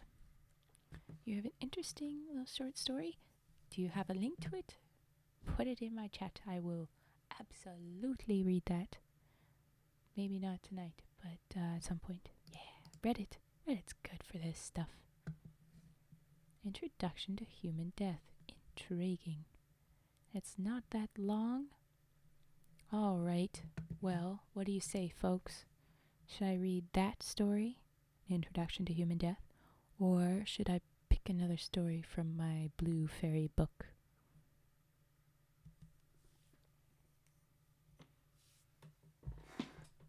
Insert the Jeopardy theme song now.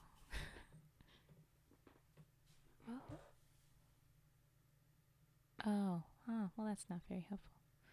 Whatever I want to read, I want to read everything.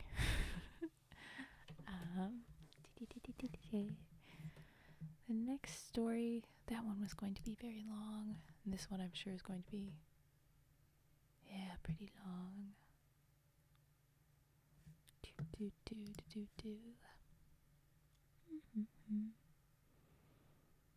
I think I should like to read your story, and then I will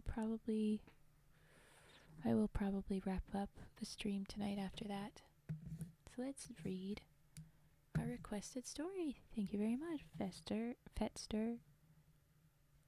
You're supposed to go there. Good. I want all of my windows organized nicely. All right. Thank you guys. Great. Okay. Well then, I will be picky enough to edit my little title spot.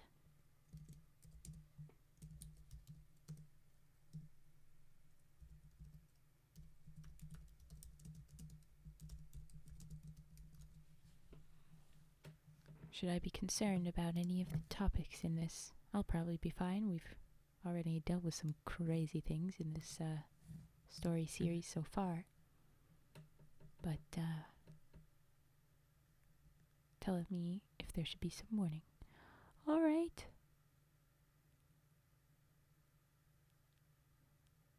Aw, thank you, Cage Nightwind. I appreciate you stopping by. Alright. Sleep well. Thank you for coming by. Alright. And thank you, Fetster. We're good. Collecting souls for the afterlife was a simple task. You arrive just as an intelligent being starts to die and guide their souls to the next stage of existence. He grasped onto the still tendril of the... Ooh, how would you say I pronounce this word? Vinoran? I'll say Vinoran, unless you say otherwise. He grasped onto the still tendril of the Vinoran with his own, and pulled the spirit free and guided it to the nearest portal to the next realm. A simple job done once again. Oh, yay. Glad to have you lurk. Lurkers are always fun. Alright. Having fun, came a voice. The death was startled by the appearance of his fellow death, where the other of the kind all appeared as a perfect example of a species. There were those who collected human souls, dressed in a torn black robe, covering a human skeleton and holding a scythe in his bony hand. I enjoy the task for which we were created. What are you doing on this world? The Vinoran Death asked. I want to show you something. Come with me. The human Death turned away and left a trail of smoke as he traveled to the human world. The two deaths traveled together to Earth, and for the first time the Vinoran Death saw the humans themselves. There he saw living humans, much more pleasant to look at than the visage of his human counterpart had. They drifted down to a battlefield where many deaths came to do their grim work. Yet as they watched, he noticed something strange. Why aren't they collecting the souls? They just wait. The Vinoran Death could see some souls being collected, but only barely catching them before it was too late. That one there was just hit by a blast wave. Go collect his soul, the human Death suggested.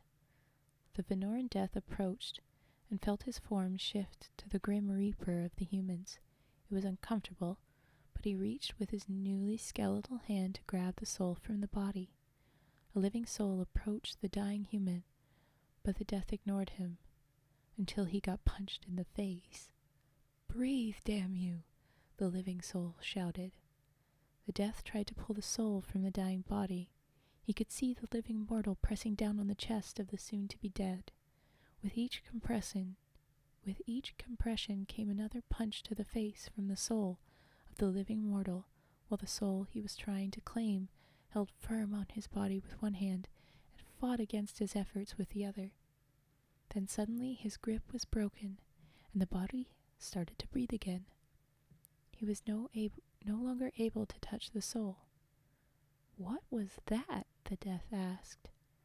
That would be a medic, the other Death sniggered. He looked around and could see why the other Deaths waited. They seemed to make sure the mortal would stay dead before they claimed the soul. How did the soul of the living mortal touch me like that?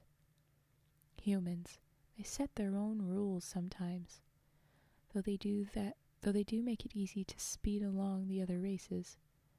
Appear to almost every race looking like this, and most will die of terror within moments, though there are precious few who deserve that fate. Are they always this difficult? Not exactly. I can take you to see one that will be easy to collect. Suspicious of the pause, the death followed until they were in a hospital. An old woman, frail and dying, surrounded by the next 3 generations of her family. Only the humans would have bothered making the medicine that would allow such a thing to come to pass. Will I get punched again if I try to claim this one? No, this one is ready. Listen. It's all right, my little ones. I'm going to see my Matthew now, the old woman whispered, and my Mr. Whiskers. The death took a wary hold of the woman, and while it took more effort than any other soul, he pulled it free and started to guide it to the portal. Step on through. You need to see this, the human death told him. They followed, and the 2 deaths saw the old human, now a young, beautiful woman, greet a handsome young man. The bond of love strong between them. Then something else between them. Another soul, climbing out of the arms of the young man and onto the woman, letting out a loud meow. Mommy, I missed you. Daddy turns into a mouse so I can hunt him. Do you want to help? The cat meowed. Of course, Mr. Whiskers, I've missed you too, the woman replied. The 3 souls walked off into the distance. What was that? An animal? Yep. We don't collect those. They don't have souls. If they are loved by a human, they do. Have you tried to get a human soul to stay in the afterlife if they don't find their pets? They can't leave after they go through.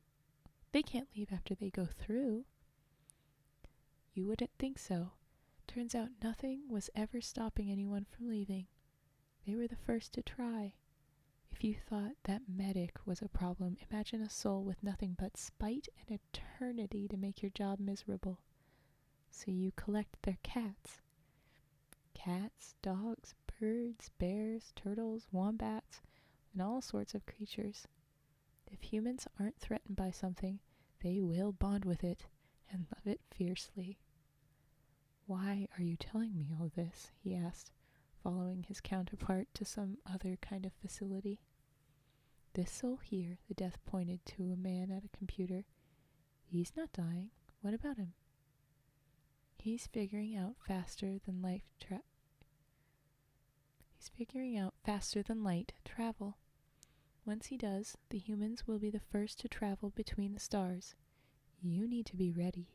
We all need to be ready. It won't be long before some human soul is punching you in the face to save a Venorian. I see. You could have warned me about that first.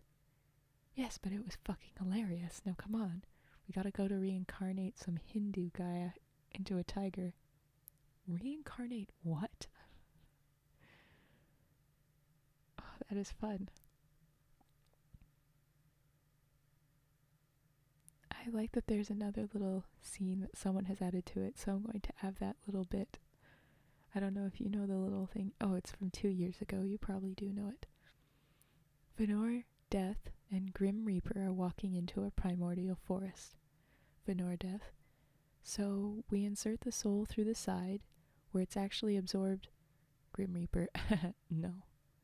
Venor, I don't want to ask the next question.